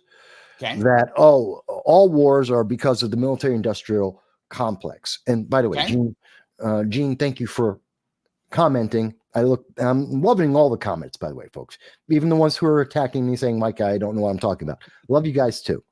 But Gene, one of the things to understand is the limit of the military-industrial complex in these geopolitical, and there are multiple geopolitical hotbeds that are going on right now. And we are facing 3 regional wars, which have geopolitical influence of the military-industrial complex. But understand, the military-industrial complex makes their money, and their goal is preparation for war. Constant fear of war, not war itself. They lose money. I'll buy that. I'll buy that. Yeah, they start losing money. The moment bullets start flying and governments start clashing, they start losing money. They want the constant fear, the constant buildup. It's basically edge, edge, edge, never to the climax. That's what they want because it is bad for business. So when people say, "Oh, they just want war," no. What do you mean it's bad? It's not. If it's not in your country, it's good for business. It's bad if it's in your country. No. They don't look at it. If you're looking at it from a business, the military-industrial complex, they don't care about countries. They care about constant fear and buildup. Any country doesn't matter. You get the little minor warlords. You get the guy like the Lord of War, Victor. Yeah, I remember that. Victor Bout. They made the movie about him, Lord of War, with Nicolas Cage. Yeah, he wants the minor things. That's why he gets funding from various governments for minor warlord skirmishes. That's political playing. They're playing politics with that to keep various smaller countries under control because of the internal conflicts constantly going on, civil wars and such. But when we're talking about nations, when we're talking about geopolitics, Iran, Israel, Ukraine, Russia, Japan, China, that kind of thing, they don't want actual war. They want they want small proxy wars only. They want small proxy wars in little points of the world that no one cares about, and it doesn't matter. No one cares who wins in Sudan. No one cares who wins in Haiti. Sadly, I think you're right. But everyone cares when you see Japan building its first army since 1945, and they're there to fight against China because Japan doesn't trust America to live up to the 1960 treaty. Everyone is afraid of that, and no one wants that to actually go into fighting actual bullets and bombs. All right. Let me see if I can finish this one up. Who just want peace, and there are lots of Israelis who want their land and are quite willing and will openly, explicitly say they're willing to do whatever it takes to take their land. Now, to your point about how, you said every single strike they're warned. No, that is just not true. That's objectively not true. Not everyone. You warn sometimes, but then that also leads to the question of, does that mean that whatever you do is just okay? He catches her. That's what she's trying to intimate. She's trying to intimate that, and he's like, "No, I'm not going to slide." Now, I'd have been a bit more aggressive on that, but that's what she's trying. My counter to that is yes, where war crimes exist, they are being punished, and they are. Israel isn't hiding from that. They are. They are. Oh no. There's been no internal investigation at all. They have been blatantly hiding individuals who've committed war crimes, and they have recognized that war crimes may have existed, and they are acknowledging and looking into it. So you can't say, "Oh, they've completely." No, they have the international attention. They have the pressure. It is being reacted. Is it enough for some people? Maybe not. I'm not I'm gonna buy again. you a I'm red not coat. saying they're I'm gonna buy perfect you a or red coat. angels, I'm but buying you to a say red that coat. it isn't happening would be a lie equally. I don't trust the Israeli government to investigate I don't itself. trust. You know what? I don't trust most governments, but I trust Thank you. terrorists less. The reality is that this is not just a war like any other war. And that doesn't mean other wars are justified necessarily, but there's a very big difference in this war compared to almost any other war we could think of. And the major difference that I see is that Israel has dominated the Palestinian people since at least 1967, and we could probably go back before that. Let me just say this. If we look at things in not a collectivist way, and we recognize that there are individuals, and these individuals make up different groups. Let's say we have the group that is Hamas, made up of individuals, but that's Hamas. Within that group, we have the militant Hamas, and we have the political arm of Hamas. They are different. We also have Israel, which is made up of its citizens. We have different political parties within Israel. Okay, let's take this one group for a second. The innocent Palestinians. I hope both of you would concede that such a group does exist. There are some people on the pro-Israel side who will explicitly tell you that that group does not exist. And that's the point that I want to bring up. There are absolutely people in Israel who will say every Palestinian is Hamas, kill all of them. Okay, there are racists and there are extremists and racists out there all over the place. Just like Correct. Hamas is a terrorist organization that looks for genocide. I'm not saying that there aren't people who are equally as close-minded and insane. There's the Ku Klux Klan. There are yes, but at the moment, the Ku Klux Klan is not doing October 7th to Alabama or something anymore. Antifa, correct? And the autonomous zones across America, which do result in people dying. I'm not saying there aren't bad people in the world. Anyone who says that is ignorant of the reality of the world. We know this already. I don't think he's going to say, well, yeah, but that isn't the majority. That isn't the motivation. And we all know that. Okay. What I would argue is that is the majority, because the majority of Gazans are women and children. And the majority of women and children are not members of Hamas. Probably don't even understand what it is. Many of them are very traditional and just follow whatever the husband or the man of the house says. So many of the kids don't have any rights as children. You know this. So I would say the majority are people who don't want Hamas, who don't want anything. Well, no, that isn't the reality of the voting. That isn't the reality of polls that we have seen. Now, you can question the voting. You can question the polling. Yes, I can. And I'm not saying that it's perfect. I don't know. I can only go by the data that we have. There is no empirical outside source that has appeared yet for the world to give us a better understanding. I can only tell you that consistently, whenever there is a poll, whenever the data is collected internationally, we always get the same result, that the people of Palestine support Hamas, the terrorist organization, knowing full well they are terrorists, knowing full well, and it has been easily and very well documented, that the Hamas will take food and water out of the mouths of their own people to support their militaristic activities.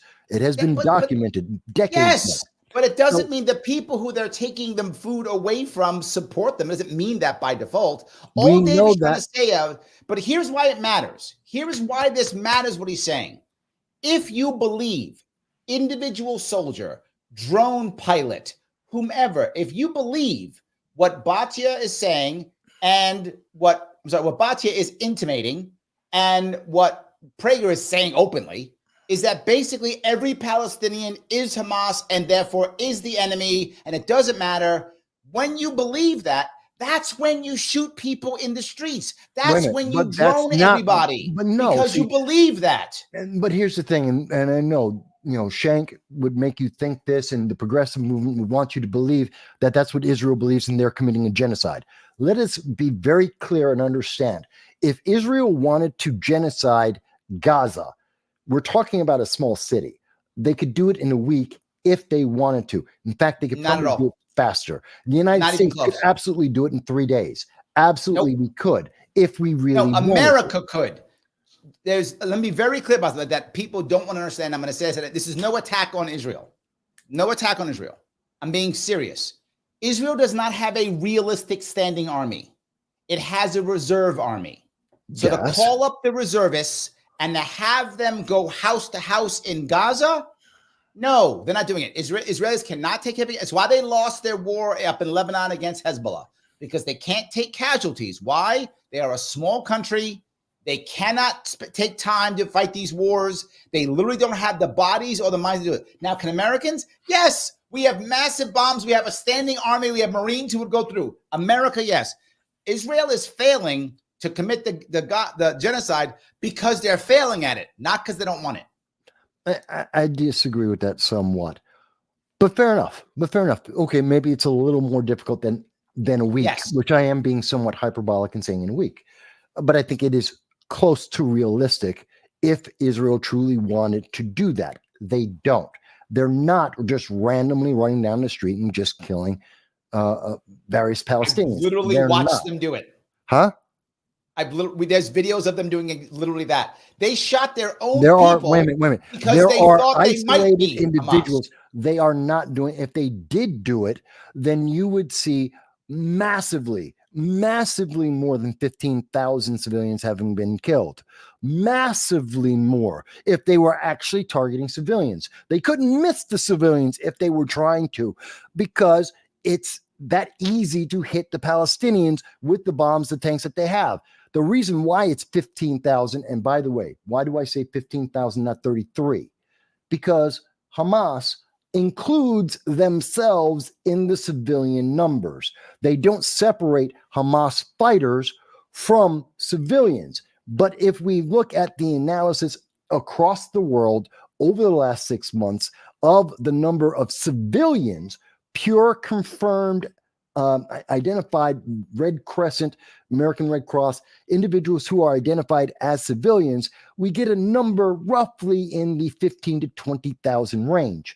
And we do know that at a absolute minimum, at least 6, perhaps 15,000 individuals in the 33 that you see reported, and actually it's 22 reported by Hamas, are the number of people who were Hamas fighters. So 15,000 plus the 6, I'm going by the minimum numbers, 15,000 civilians plus 6,000 of members of Hamas comes up to 21, and Hamas has confirmed 22,000 civilians killed.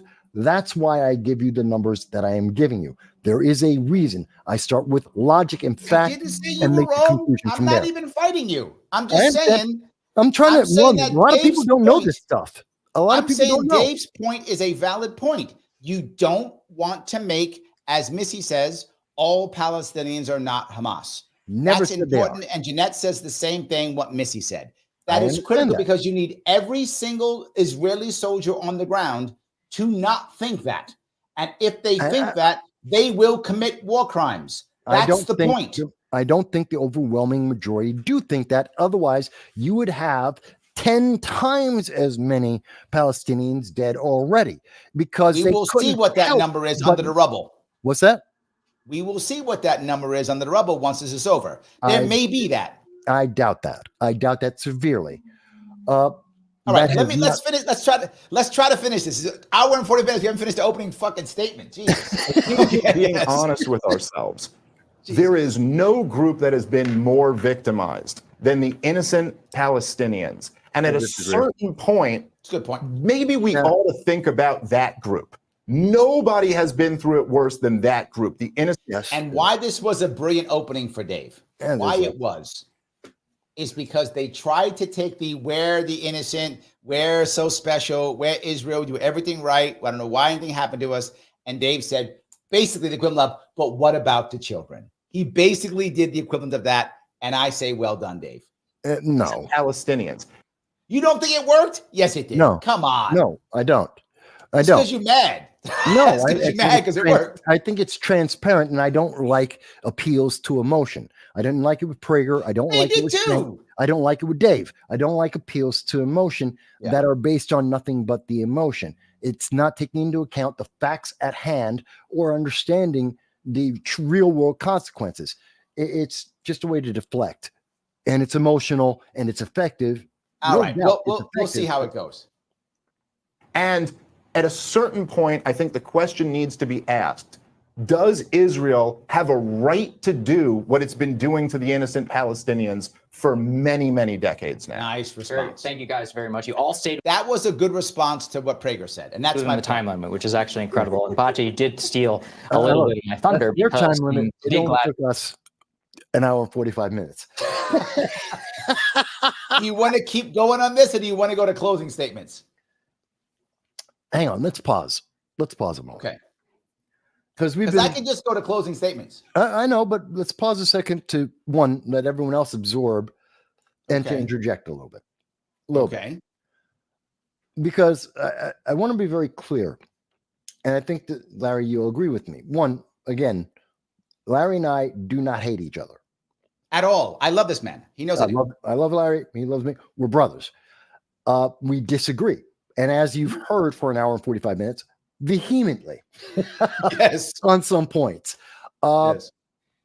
And I will never say, and I think Larry would agree with me, that doesn't mean that we don't have individual points within the large argument or discussion that we're making. There are valid points in what you have said, what Dave Smith has said. Absolutely. But I believe the bigger picture, and this is the thing I wanted to step back from, most people aren't like you or me, Larry, or like Dave Smith or Prager or what's her name? Saddam. We're not like that. Cenk he's a entertainer. He's bought and paid for, progressive. I discount him completely. But all the credible people there, I think, are far more informed about the geopolitics of this. This is not isolated.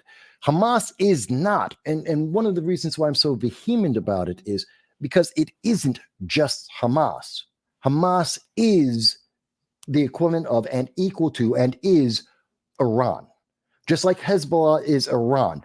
Oh. The Houthis are Iran at the core, and because of much of this, and the reason why hostages aren't being released, the reasons why the public can't vote out Hamas is because of Iran. Both the money that they are putting in there, and we're talking about over $100 million a year easily. Hold on, wait a minute. What you just did, Yeah. when you just said just now, Yeah. supports my concept of not everybody supports Hamas in Palestine, right? I That never they're said being they all did. paid. I didn't say they all. I've never said that they all did. But I'm that's sure what there are Dave's. people who don't, but I think the majority do, and I think Oh, the okay. majority of fighting age men do, and that is the government. And Iran is taking advantage of that. Iran is feeding into the feelings of inequity, of disparity, rightly and wrongly, and using that as their weapon to then militarize these individuals, turn them into terrorists, to then go out and commit, suicide bombings. Yeah, but there's another piece though, right? Your assumption here, or at least what I'm getting from you is that it's just Iran doing this. Israel is jumping right on board with this too. It's not like Israel is innocent in this also, right? There's no doubt that Iran is fueling the fire. No question. I don't think anybody who is paying it would not agree that's clearly true. They are obviously pouring gasoline on this fire, obviously fueling it massively. But they're the cause of it. They're the cause. The idea, there I disagree.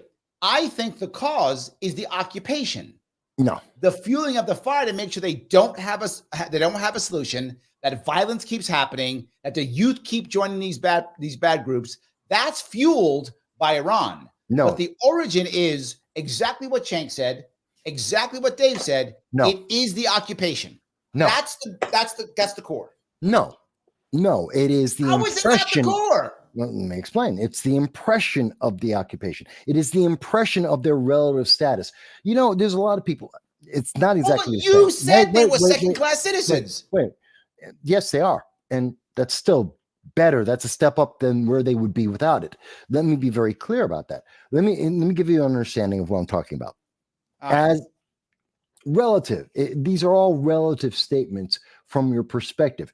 People in America, you make $12,000, people are poor. Matter of fact, people who make under $15 an hour are being told on a constant basis that they're poor. They're not even close. And if we're looking at that relative to the world, they're nowhere near to poor. the world. Okay, that's true. To the world, you're right. But in America, they are poor. Yeah, you make $12,000. People don't know this. You make $12,000 a year, American.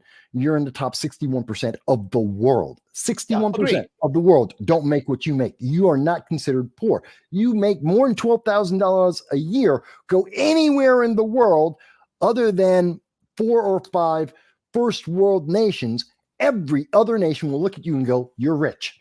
And I get you. I get you. Again, I'm using that as an example of the relativism of what the problem is.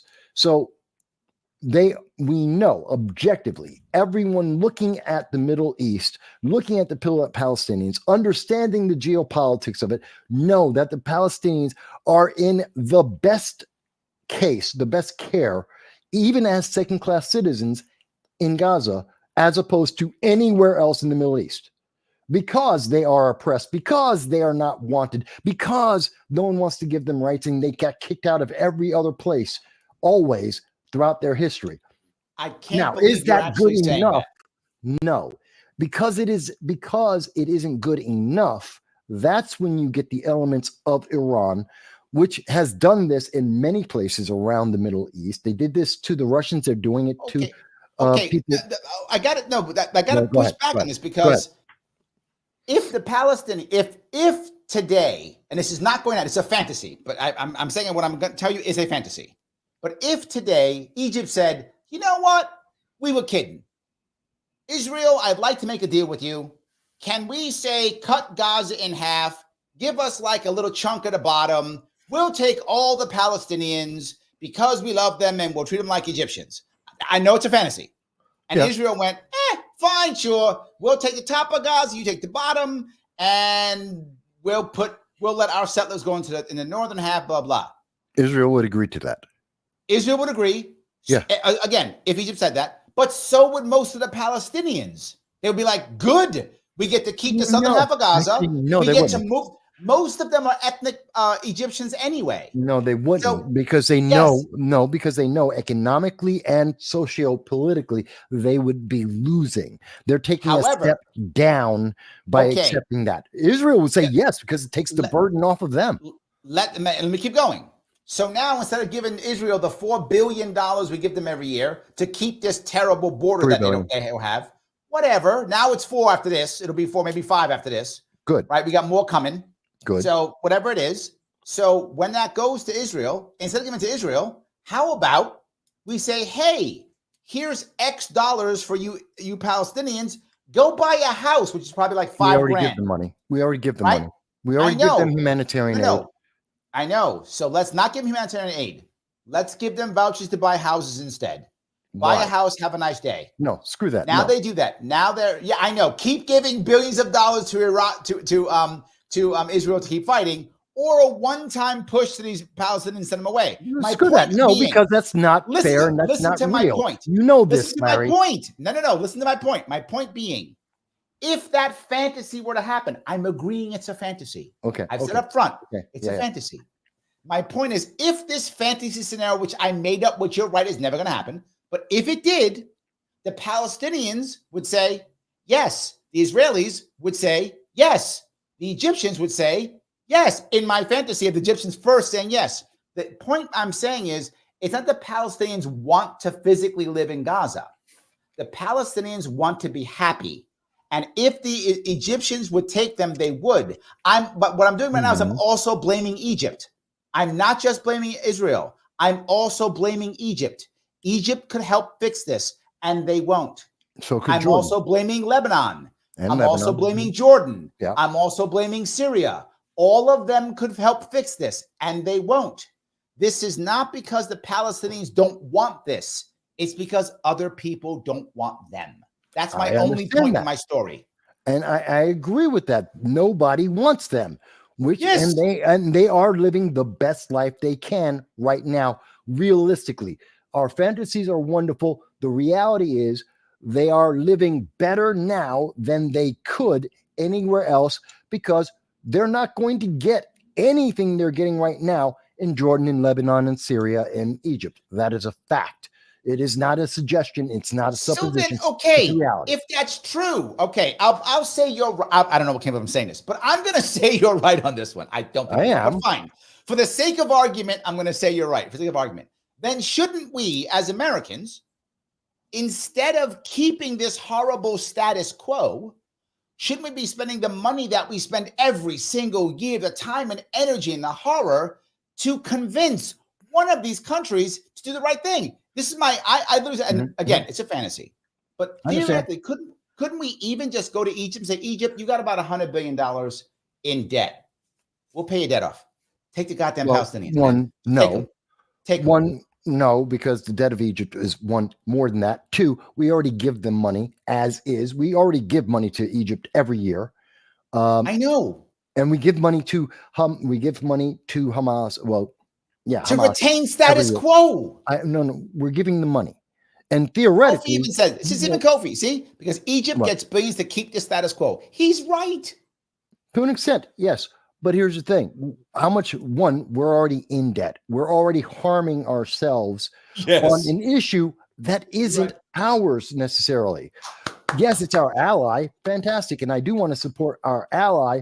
And keeping the status quo helps our ally. I don't want to get more and more and more invested in that. And if I have to, I want the land. I've been very consistent about that. If we have to be more invested, which means the next step is we're going to put troops down, I want the land, period. I'm very clear about that. I know. I do not want to support, and I do not want any money going to terrorist groups.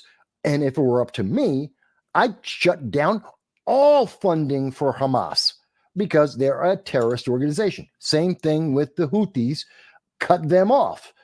But Biden doesn't agree with me on this. Fantastic. And thus we have the problems we have right now. To get to what you're talking about, Larry, it can be done. You need a strong president, 8 years, and you need the rest of the world to be convinced. You know what was happening? We had the Abraham Accords. We were on that path. The Abraham Accords were leading to Saudi Arabia. Just a year and a half ago, a year ago, we're about to declare peace and recognition and initial steps towards peace with Israel because of the Abraham Accords, which were done under Trump, someone who's found to be a strong leader who brought in all of these groups to come together. But when we have weak leaders like Obama, like Biden, where no one thinks they will do anything, that they're not going to support their allies, especially with Biden, bad with Obama, worse with Biden, then those rogue nations start taking advantage of that. North Korea gave up on trying to reunify with South Korea because Biden. We see China trying to bully the Philippines because of Biden. We have Iran taking the reason why Iran directly attacked Israel for the first time ever, Biden. Because the United States in each of these cases, and we can say the same thing about the Ukraine, the common factor, everything leads back to the two things. Biden got involved in Syria, but he wasn't serious about it, even though we shouldn't be there. Neither was Obama. Neither was Obama. Obama wasn't serious. Neither was Obama. And again, the red line that constantly got make a new red line in the sand. And then again, the second thing being, what did we do about Afghanistan? He ran away. It's not that we retreated, that we left. It's he ran away from the Taliban. 10,000, call it 15,000 guys with handguns. That's what we ran away from, with his tail between his legs, giving them tens of billions of everything, cash, weapons. Christine's on your side. She says, I agree, Mike, Biden has given everyone a pass. She's on your side. And that's the problem. When you had that, then all of these nations, they're not going to negotiate. They're going to take advantage. If the U.S. will not back up our allies, they have free reign. That's why Iran actually, for the first time, attacked Israel. Have they wanted to do that? For a long time. Why did they use their puppets? Because they could never say it was us. But when Biden came out and said, we won't back up Israel because of the counterstrike that everyone recognized Israel had to do, Iran's like, we got free game here. Of course, we're going to press our advantage before a strong leader shows up. You want to have a negotiation? Again, what are the things we need? Give us back the hostages. That's for everyone in the world. The United Kingdom, the United States. Yeah, but Israel probably killed at least half of them by bombing everything. So Actually, Israel's probably killed half of them. We know that they killed about 5. We know that there are 40 that are dead. And if it were Israel, you know what? Every time that Hamas wanted to say it was Israel that did it, which I don't believe because they're terrorists, but every time they told us instantly. They didn't tell us about these 40 people. They've kept hiding the numbers and kept denying saying anything because there's no way they can connect it to Israel and blame them. That's what they did. I am sure that these people died of the torture and sexual abuse they have been doing for the last 6, almost 7 months now. This is supposed to be a post-debate show. It is a post-debate. We're talking about what they're talking about. We're talking about Iran. We're talking about Israel. And more importantly, we're talking about America's stance in this situation. We are in this.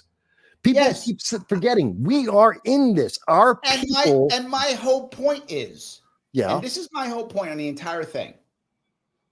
We shouldn't be. And this is where people get so mad. I know you say that, and people do tell me that, and people get mad at me and they go, Larry, we got to, and the right side of that debate was all virtue signaling. And they all virtue signal and go, Larry, we care because Israel, because democracy, because whatever. And I say this, and this is going to sound crazy. I don't care if it sounds crazy. Whether Israel wins this war, loses this war, is a pariah, is the greatest country in the Middle East, whatever it is, there are still literally tens of millions of Americans who are struggling in this country, no matter what. This doesn't change a thing. So you said you care about Americans first. Me too.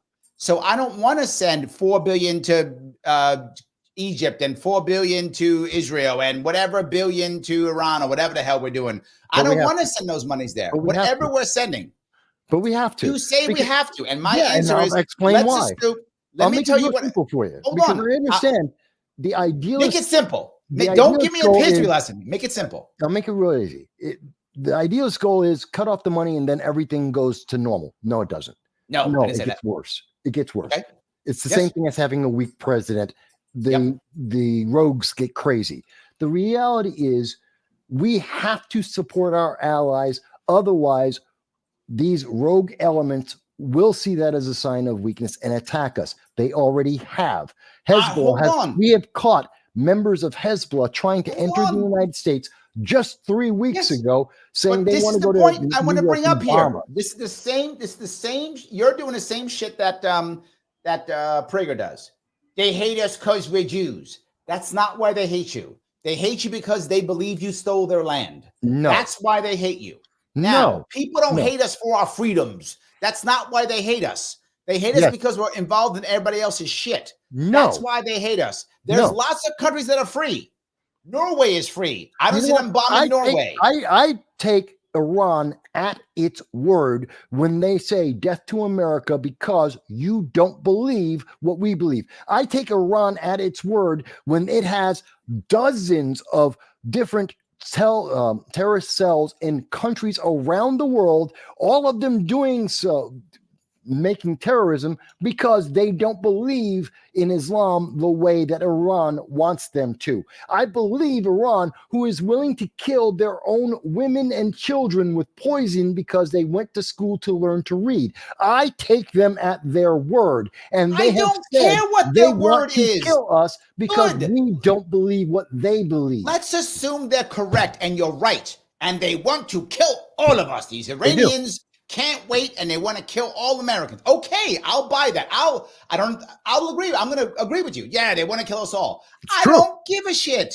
They're not going to invade us. They're not going to bomb They don't us. have to invade us. I know, because we're over they didn't there invade and us they're for killing our people 9/11. in Syria. Wait a minute. They're They killing our didn't people in need to Syria. invade us for 9/11. They didn't need to invade us for Fort Hood. Excuse me. They didn't need to invade us because of San Bernardino in California or Boulder in Colorado or Orlando. They don't need to invade in the way that people classically think. We're not going to look at Red Dawn becoming a reality, but Correct. we do have terrorists that have come into our country that have killed individuals and organizations and cities, and they have had an impact, and they have harmed dozens and hundreds and thousands of us, and they can do Agreed. worse.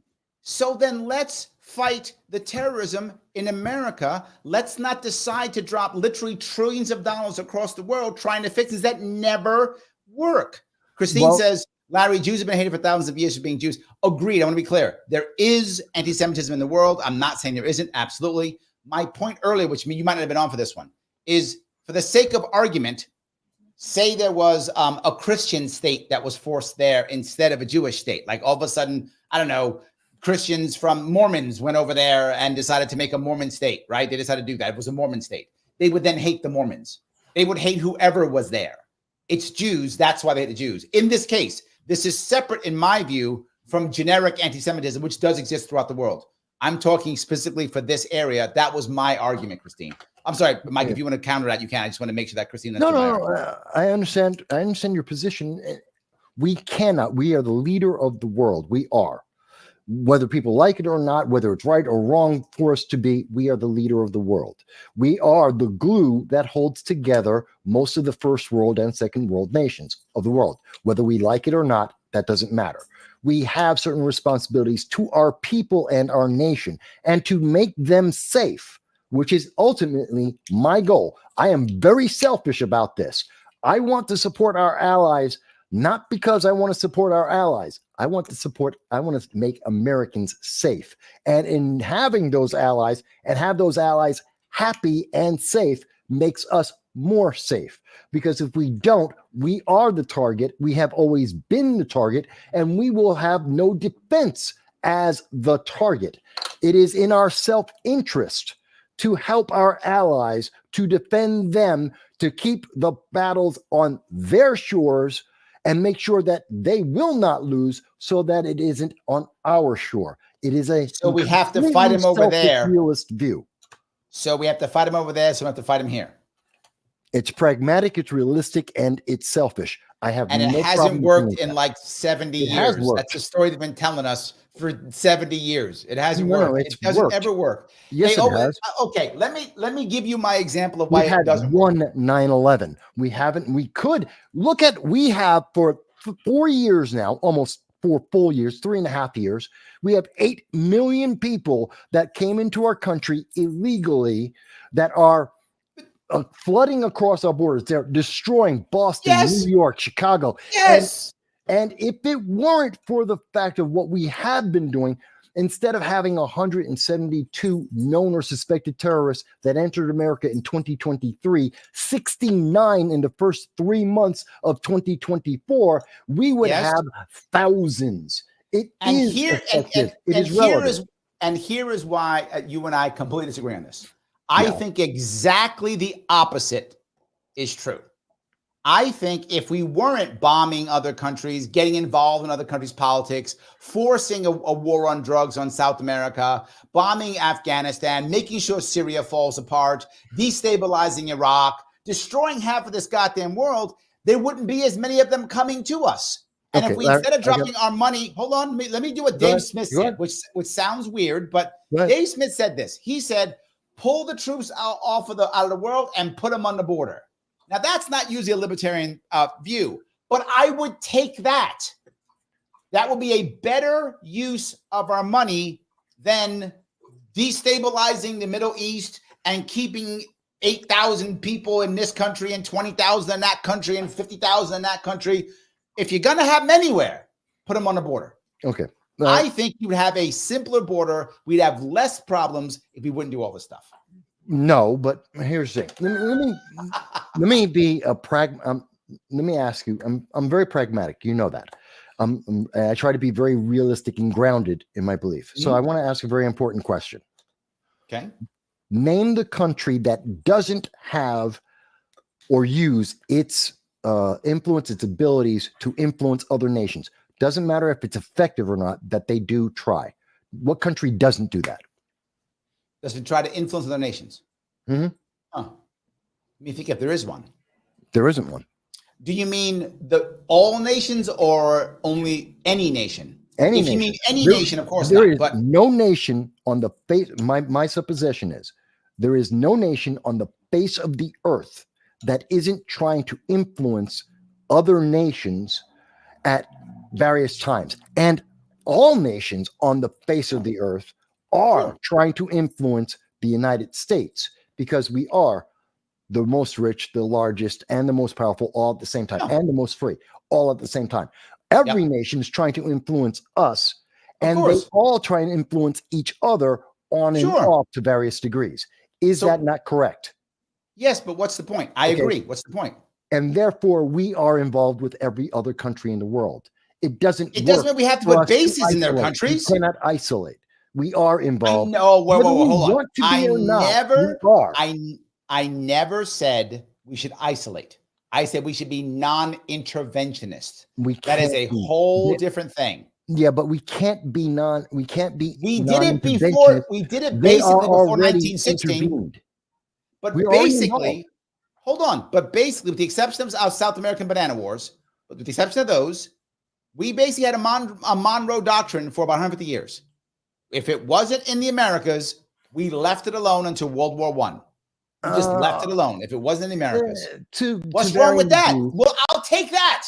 I'll take that. Yes, and then we had industrialization, and then we had advances in communication, and then we had America rise. It didn't mean we had to bomb people. And then we rose to be the largest nation, largest free, rich, powerful nation in the world. We raised the quality of life for us and everyone in the world. And the moment we did that, that 150 years where we were a third and then climbing to second world nation, that doesn't count. We weren't a second world nation in the 1800s. Yeah, we were. We were a first world nation in the 1800s. No, we weren't. We fought the British in 1812. No, that's because they came here. And by the time we fought our Civil War, hold on. When we fought our Civil War in 1865, America was a first world country. No, we were our not. Civil War. No, we fought. That's us fighting against our own, and we couldn't go out and invade other countries. They invaded us. The we had gunboat diplomacy in the 1850s and 60s in Japan. French-Indian War, War of 1812, which was with England. These are wars where they came to us. Yes, but we were still a first world country. We could not go to them. We didn't have it. And literally up until World War II, and even, throughout World War I, we were just becoming industrialized enough to begin to compete with the rest of the world. And that's why we helped win World War II. He says it right here. NNY Liberty, Spanish-American War. That's 1890s. That was 1890s, and that was... We were still, and we won. We were a second world nation then. First world, we beat Spain. Spain was falling apart. England was the ruler of the world at that time. Stuff now. We were first. No, that was a fact. England was. You had the British Empire in the. I know why we're fighting about this. That had control over most of the world. Let's go back to our debate. Let's go back to our debate. Do you want to go closing statements, or do you want to go some part in the middle? Or do you want to keep going on this? Believe it or not, folks, I have a lot of notes here. Shocking, right? This is what happens when you have a guy who goes, 6 hours talking about issues. No. Look. I'm looking for a big note. So let me go back to what they were talking about, because I am unhappy about this.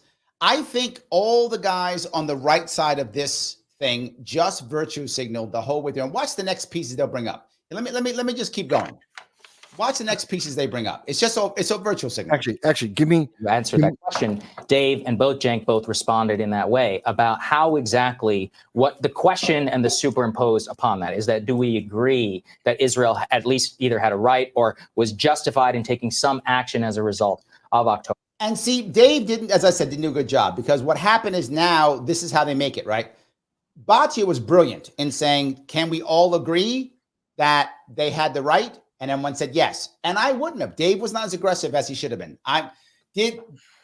Can anyone expect a nation to react to an attack? Of course, any nation would, but it doesn't mean you have the right to invade. And I would say, as I said before, and I'm guilty of this. After 9/11, I supported our invasion of Iraq. I'm sorry, not Iraq, Afghanistan. And I was wrong. That did not work out for us. It was a terrible idea. We shouldn't have done it, but we did. And I think Israel should learn from us. Moving into Gaza, whether you want to call it invasion or incursion, whatever you want to call it, occupation, you pick the word, I think was a terrible idea. There should have been a Mossad action to get the leaders who planned this thing. And I'd be very forward. And I'm controversial in this. I don't mind using Mossad to go into Iran. I don't mind Mossad to go into where they are in Qatar. I mean, some of the leaders are in Qatar right now. I know. Right? So go to Qatar. I don't care. Use the Mossad to do that. That, to me, is the appropriate response to October 7th. No. Not the destruction of Gaza. And that's my view. And no one here obviously agrees with me. But that's fine. I'm the oddball. I'm the oddball. I respect and understand your reasoning. And you're trying to minimize, I should say, the negative impact, the negative consequences. Then let's call them what they are. I think the consequence for Israel is bad here. No. I think long term, no, it's not. I think long term, this is my view, and we'll only know this in the years to come, because even Chuck Schumer said it. Even Prager says it. Well, but I'm just saying, Chuck Schumer supports Israel like nobody else. That's why I'm bringing him up. Not because I like him. He supports anything that's going to get him reelected. No, he does not. He supports Israel like there's no tomorrow. That's why I'm bringing him up. Not that I'm clearly not a Chuck Schumer fan. I'm just saying I'm using him because of who he is. And even Prager says it. They both say the same thing. They're calling us saying Israel right now is a pariah state. And they're right. That is not good for a nation. Yeah, it's temporary. I think in the long run, it's going to hurt. That's temporary. They've been pariahs before. They'll be pariahs again in the future. They don't care, because the ultimate goal is to make sure that they are going to continue to exist. By the way, folks, he's 13. He's got some, he gets a little, when I get upset or I'm talking, he gets a little nervous. So.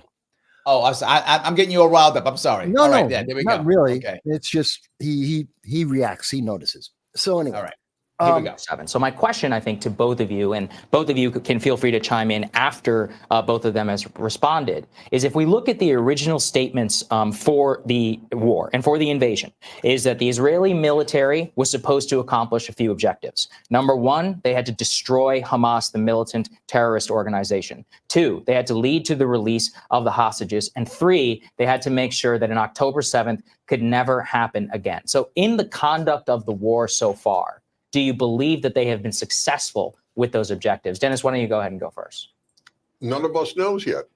Israel is being prevented by much of the world, and prevented. Yeah. Did you hear what he just said? Yeah. See, this is my point about Prager. Everything is Israel's the victim no matter what. It's Israel special no matter what. And I'm saying, look, if you attack me, I get it. I understand an attack. I do. But he's saying Israel being prevented by who? We still throw money at him. No one's preventing. He made that up. No one's preventing Israel from doing anything. That's just not true. That's no, because we are seeing pressure on Israel from NATO, from the UN, from the United States, from the left, Democratic left wing and progressive wings of the party, like Cenk, and all the influence that they can bring across the world, like at Harvard, like at most of the colleges across America, which is an entire generation. They still bombed Iran. They had to. But my point is, if they're being but no. His point is it's being stopped. Israel's not being stopped. They are being stopped. They could have taken greater actions. They could have taken other actions. They could have done far more than what they have done. They are being limited, and this is the restrained reaction that we're seeing in this war for the last 6 months, 7 months now.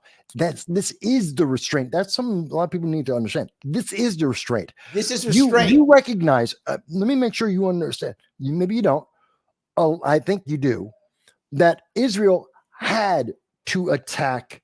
When Iran attacked them, they had to respond, because it wasn't about how much damage Iran did to Israel. They didn't care about that. That wasn't the reason why they did it. They did it so that they could say they had the biggest balls in the Middle East, that they are the leaders of the Middle East, and that everyone should follow them because they're willing to take on Israel, which means they're willing to take on America, because those two, we are synonymous with Israel. You just told me like a half hour ago. Yeah. You said that Iran has been open and has said they've attacked us and they hate us. So they're already doing the "I got the big balls" part. They're doing that already. No, right? they have never done this. They have never directly, as a nation, attacked Israel. Never. Okay, this is the first Israel time they attacked did them that. first. Huh? When it direct country to country attack. Now, don't get me wrong. I completely understand that Iran has attacked us and Israel via proxies. I get that completely. I'm saying actual nation to nation. Israel struck first. No. Israel struck their embassy. Israel struck first. There's a lot of dispute about that. And let's be very clear. Dispute? What are you talking about? No, there is dispute about that. I've been reading the struck international. First. I've been reading all of the international. There is dispute about whether that was and not that they struck. What is it? An embassy? Was it another facility? And they're claiming after the fact that it was an embassy, that it was protected ground. There is an argument about that. That's the argument. Not that Israel killed a bunch of Iranians who were directly attached to the IRGC, which is the terrorist wing of the Iranian government. And then Liberty says, consulate in Syria. What dispute? Please explain. I'm with him. Okay. That was literally a consulate. Because a consulate isn't an embassy. A consulate, and in addition to that, the fact that it was made a consulate before or after the attack, entirely different. Again, this is the argument. But Iran, even with it being a consulate, let's just assume that it is, they didn't need to have a nation-to-nation attack, because that wasn't an attack on the sovereign land of. Literally, it is. If you bomb an American not literally, embassy, technically it is. Yes. If you bomb an American embassy or an American consulate, you have attacked American land. Yes, and that's why we didn't go to war in Benghazi and with Libya when the American consulate was destroyed, and we had an American ambassador was killed. First one in 50 years was killed, or no, maybe a little bit less. And we had members of the U.S. military killed in Benghazi. We went to war, right? No. Did we attack Libya? No, because the consulate isn't an embassy. Libya is a broken state. Yes, Libya is trashed. Libya is a broken state. Kofi brings it up. Not because of us dropping the bomb on them. We weren't at war with Libya. We've never been at war with Libya. Well, in theory, we haven't been at war since 1943, but in reality, we were basically at war. No. Vietnam is a war. Korea is a war. We have been at war. We didn't declare war on any of those. Huh? We didn't declare war on any of those.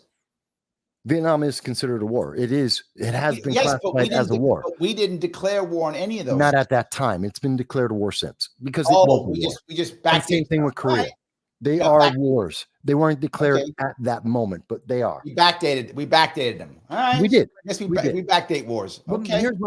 Here's the point. And I know some of the people in the comments are listening to this and they're going, oh my God, it's not as simple as the nightly news, 30 seconds or a headline on Twitter. And when people are trying to sum it up as that, they're doing a disservice to you.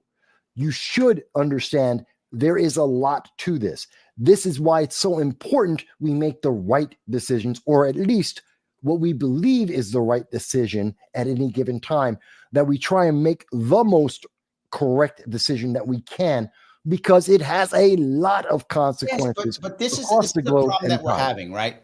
Huh? The part that makes me angry about the people on the right side of this is they're doing exactly what Dave said they should not do, which is they're making everything black and white. Let's keep going. I'll show you what I mean by it. He just makes everything black and white. I feel that on this entire issue, I'm living in a make-believe world. This is what he does constantly, by the way. Dismisses, gaslights, right? Shames people. He does it constantly. He has no facts at all. You know what? Every analogy could have been applied to Nazi Germany. There were innocent Germans who were killed by the Allies in the bombing and in invasions and so on. No one denies that. Correct. But to point out that there were innocent Germans while the Nazis were in charge is a morally idiotic point. He is insanely stupid by saying that he's 100% wrong. Why? He's so insanely wrong. Why? Right. FDR made a lot of mistakes in his presidency. And the biggest one during World War II was, there were many of them, but the biggest one during World War II was unconditional surrender. The same way this knucklehead thinks. All the Nazis are bad, Germans must destroy Nazism, so unconditional surrender. When you said that, what did his generals tell him? His general said, don't do that. If you do that, the Germans and the Japanese will fight to the death.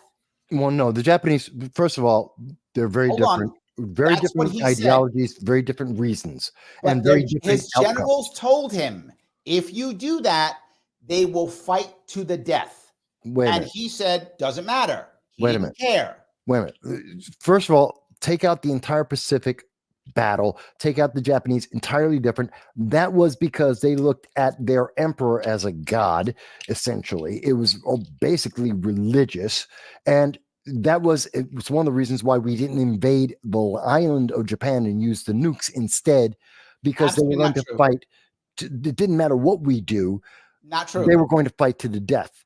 So yes, because we said unconditional surrender. No, it's because let me it's because we would have to defeat the emperor to defeat him. The emperor would never say no. We're talking about Nazis. You're deflecting. So let's stay with the Nazis. No, I'm trying to throw out. You brought in World War II and you brought in Japan. I'm saying take them out. I didn't bring in Japan. I brought in unconditional surrender. And you brought in Japan in that. And that's not. I didn't do that. I said as it relates to Nazis. Okay, well, I'm speaking as it relates to Nazis. That's what he said. He said innocent Germans. So I am bringing this as it relates to Nazis and Germans. That's how I'm doing it. Now, in 1943, the German High Command knew the war was over. They were aware the war was over. They were never going to win. There's tons of data to prove this to be true. Documentation, interviews. They knew the war was over in 43. They were like, we can't win this thing. We're done. The Americans have invaded Africa. The Americans have invaded Italy. The Russians are beating us on the Russian front. It's just a matter of time before they invade France. War's over. They knew this, but they wouldn't surrender. Why? Unconditional surrender. That was the reason. If we would have done, and again, there's books on this. I'm not making this up. Do you help me find this out? The High Command wanted to surrender. Mm-hmm. They were prepared. In fact, people don't know this. The High Command tried to kill Hitler 44 times. Mm-hmm. It was a movie about it. Valkyrie was a movie with Operation Valkyrie. Tom Cruise was in that. But that was one of 44 attempts the Germans to kill Hitler, so they could surrender. They knew the war was over. It was the most successful. So all of those innocent Germans weren't the only ones that were killed in the last year of the war. The war could have ended in 44. All the Jews that were slaughtered in the last year of the war wouldn't be dead. All the Russians who died, all the Germans who died, no D-Day, all the Italians who died. I understand. I understand the quarterbacking, and I understand the point. It wasn't quarterbacking. His generals told him then. That was their belief. Generals told him then. That was their belief. But the same generals, could have. They had 44 attacks on Hitler. They could have had 45. They could have taken him out earlier because the writing was on the wall. They could have. This is why they couldn't. Let me explain. This is why they realistically couldn't. Here's why. They couldn't get enough other people on their side because what they believed What they believed was if they surrendered, there would be no Germany. That's what they believed, that there would be no Germany. And again, that backs this up. And I would ask you, Mike, if it were me and you, and we were fighting in America right now, and you and I were fighting in this city to hold this city, and we believed that if we surrendered, there'd be no America. You and I know neither one of us would surrender. Of course.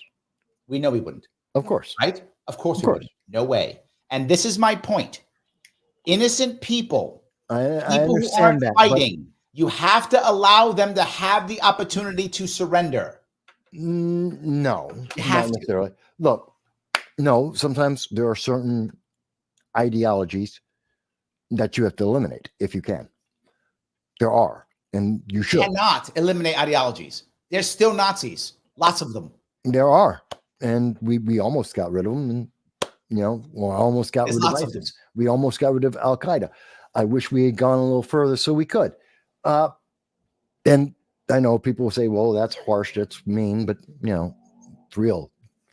What happens is when you attack ISIS and blow them up, and you blow up all the innocent people, you make more ISIS. Sometimes.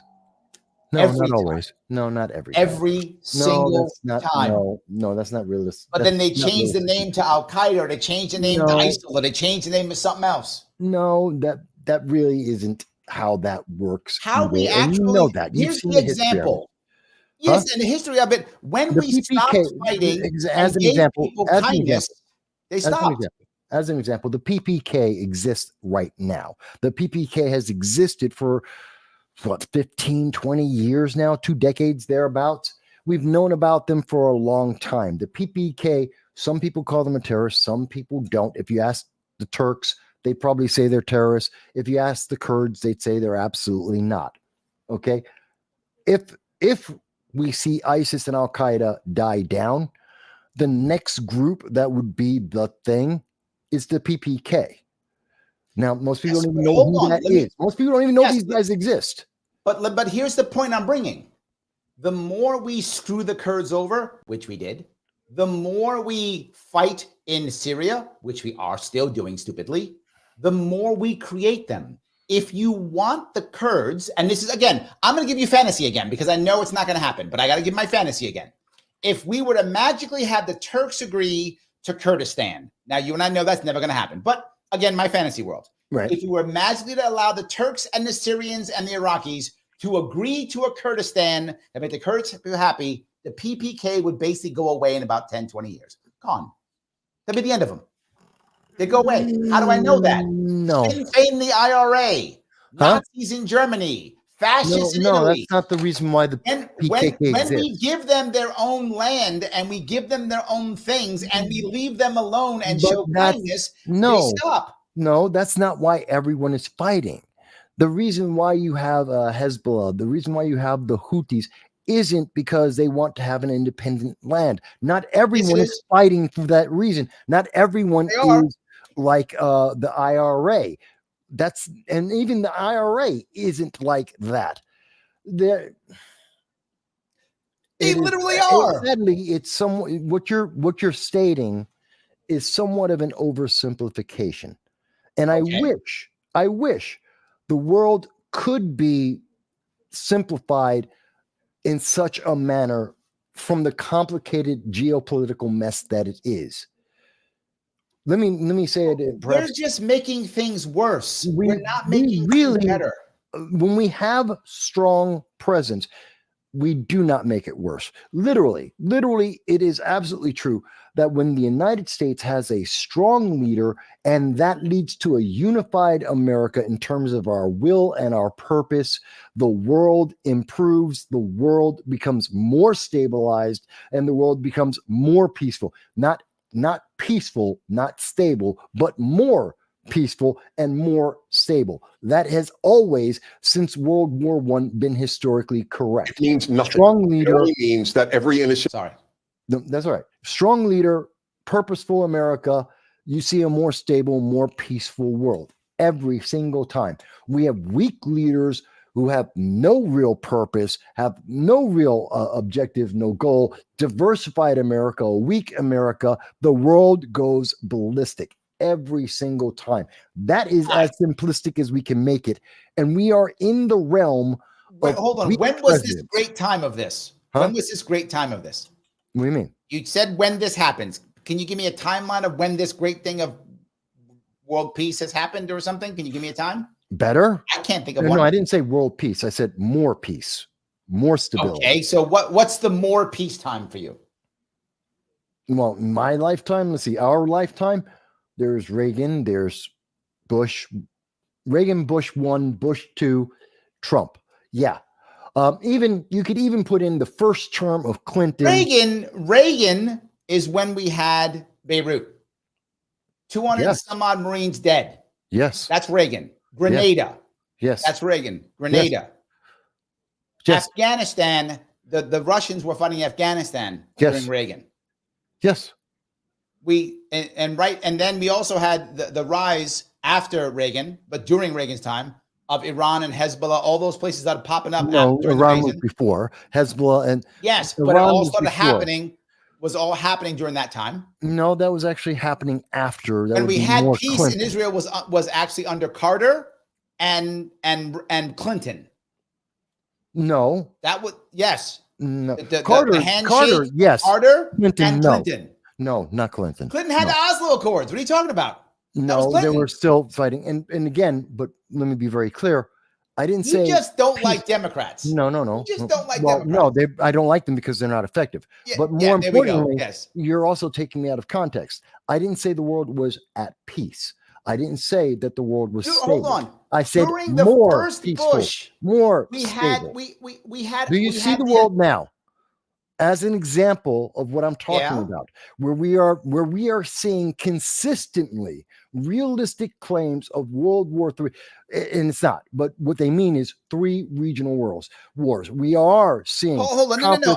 You're jumping off. I'm standing on one thing you said. I understand, and I'm trying to clarify my point.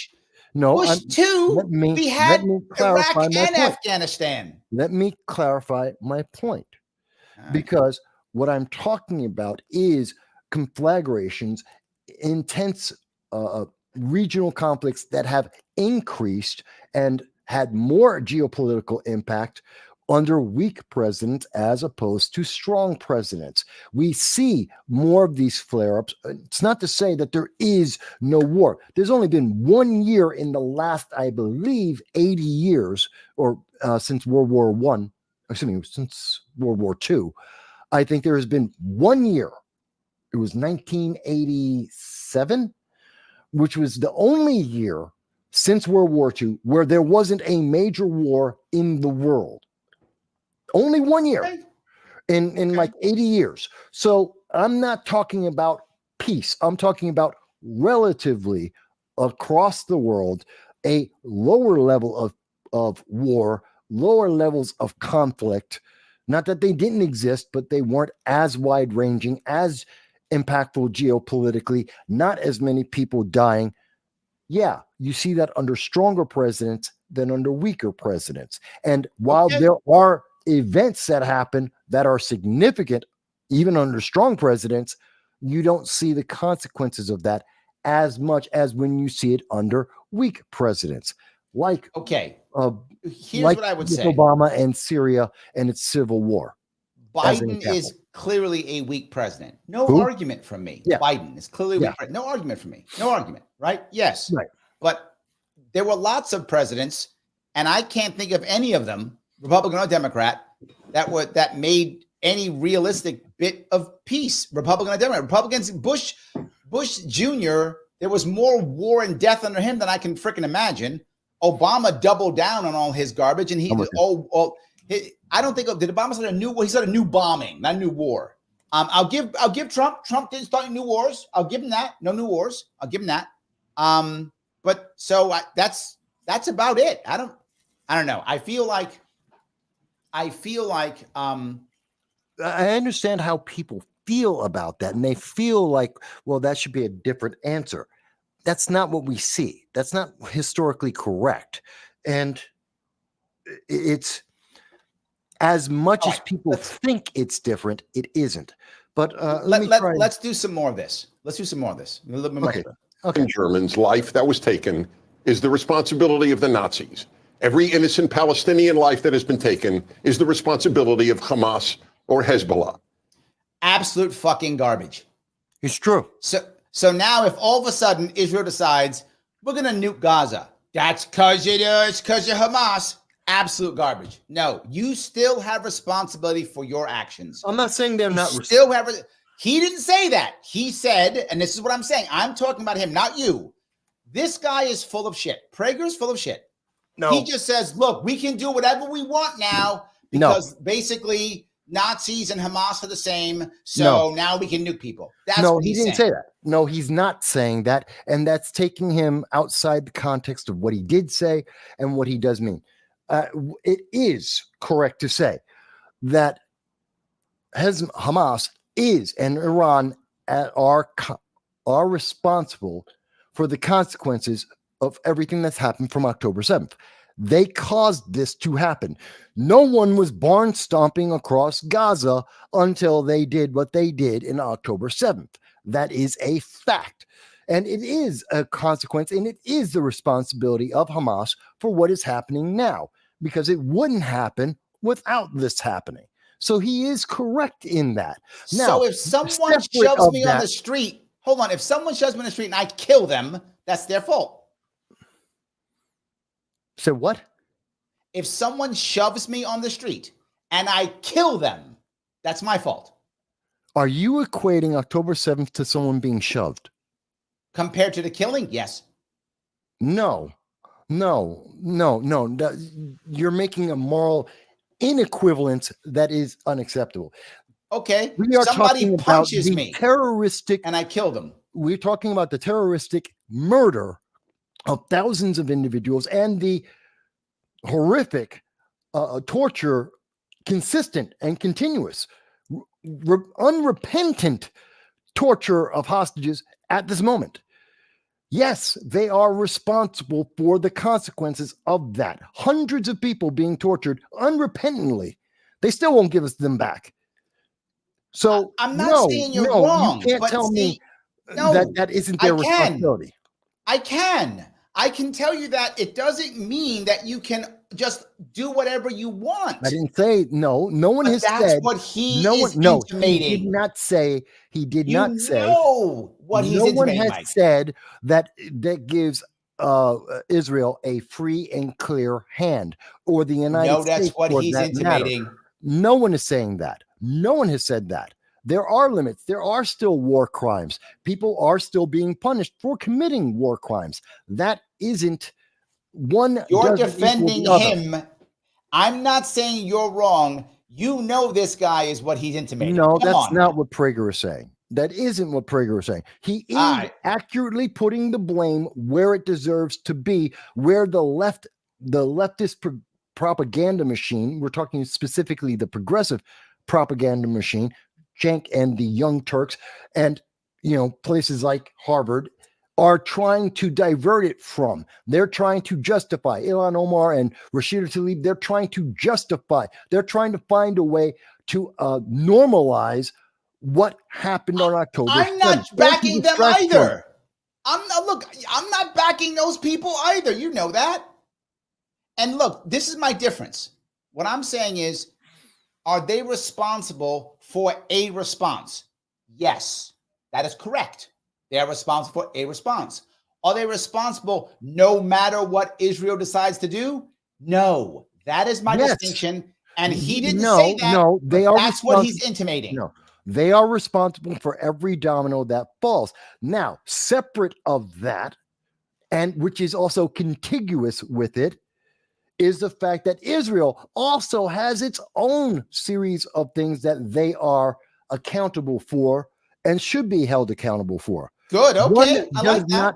But one doesn't eliminate the other. It isn't a comparison of 1,200 versus 40,000, which is that's what Kofi says. Kofi says, and automatically, first of all, Kofi, you're misinformed because your numbers are wrong. It isn't 40,000. The most common number that is, I'll say it again, we said it earlier in the show. The most common number that is quoted isn't 40,000, it's 33,000, which comes from Hamas itself. Hamas does not separate its soldiers from its civilians. When we do look at the separation, It's not and by much the way, better, Mike. huh? It's not much better. No, but let's continue.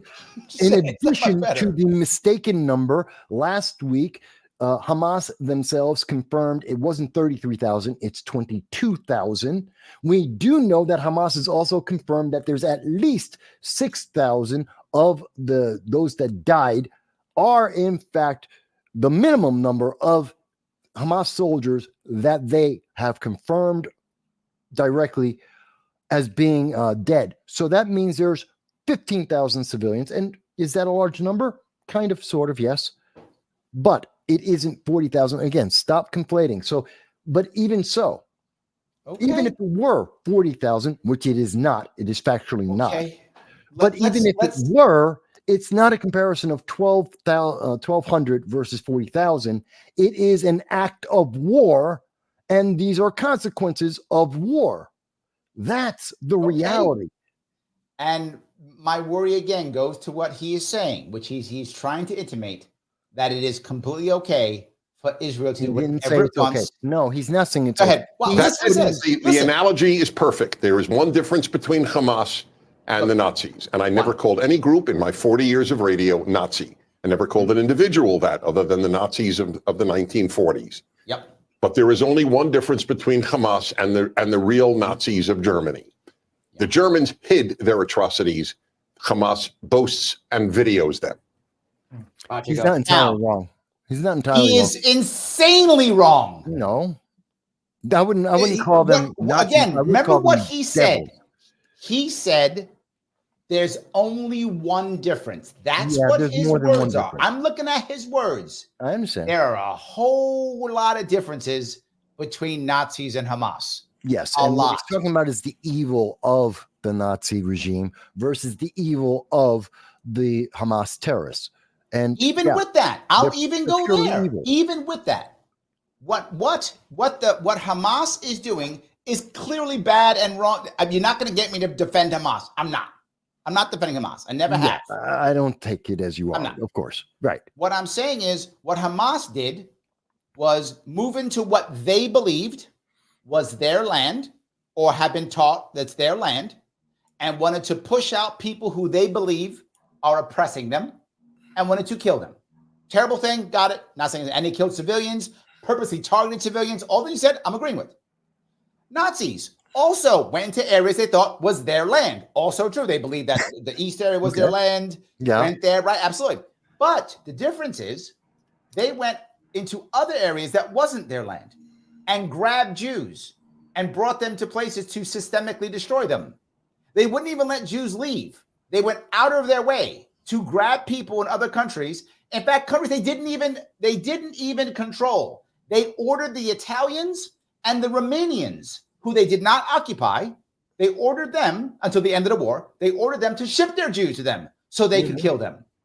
Hamas isn't doing that. There is a level of evil that the Nazis have that is higher than the level of evil. Still evil, right? I'm not taking them off the evilometer. I understand. But on the evilometer, the Nazis are higher. Okay. They're See, not here's the the same. problem. Here's the problem. Because this is an emotional argument. Remember, we were talking about much earlier, we were talking about the use of emotional arguments versus anything that's logical. And I was upset with Shank doing that. And this is where I'm upset with Prager doing it because of this very same discussion. Correct. Do I equate them in terms of being evil and committing evil? Do I think terrorists are the same as the Nazis? Yes. I don't see a moral difference between them. They are evil, and they are evil incarnate in my mind. Blowing up, suicide bomb, killing children, killing innocent civilians, mothers and babies, I think is absolutely abject evil. I can't believe you can equate them with Nazis. Huh? But whenever we see Nazis that is the evil of Nazis, and Nazis do other evils as well. The problem is when we bring in Nazis, now everyone's going to say, and we watered down. Let's not do that. Yeah, yes. I understand. And again, I said, I don't agree with Prager doing that. Okay. They are the ultimate demon that everyone points to. It's like saying there's Satan, the devil himself. no one is ever going to be evil enough to be equivalent. Correct. But that doesn't mean they are not absolutely evil in what they did. And I'm attacking his debating. His debating is doing this same shit every time. He hasn't given you one fact. He's doing what Cenk is doing. He's doing the same thing. I'm not saying that. You think I'm supporting Cenk? I'm not supporting Cenk. No, but I'm just pointing that out. What he's doing is he hasn't given one fact. He's just given poor us, we're special, no one's like us, everybody's Nazis. That's his entire argument. It's garbage. No, that's Trigger's argument is garbage. That's not quite his argument, but I understand why you would sum it that way. That's not quite it. But he has a keep going. I think that they have, I would say, destroying Hamas, definitely. They're not going to get every single one, but the idea that Yahya Sinwar will ever breathe open air again seems to me very far-fetched. I think they have... See, she's trying to be more logical. She's trying to have an actual argument here. She's more like any of that. She's more like me. She's trying to. Driven him underground forever. And, they've cut off the head. And the idea that Hamas will be able to regroup at this point seems to me very unlikely. The release of the hostages... No, they failed on that front. I think they tried. Maybe they could have tried harder. I think, unfortunately, I hate to say this, but I think a lot of them are dead. They are. There's a lot to say about that, but she's trying to have an actual conversation. And as to another October 7th, I think a lot of that has to do with what we're seeing now in terms of the realignment happening in the Middle East, to where you see Saudi Arabia clinging to the idea that they too will be able to join the Abraham Accords at some point. The moderate Sunni and Gulf states rushed to Israel's defense amazingly to protect them from these Iranian rockets. And to me, that is, I don't think this is a moral question so much as a strategic one.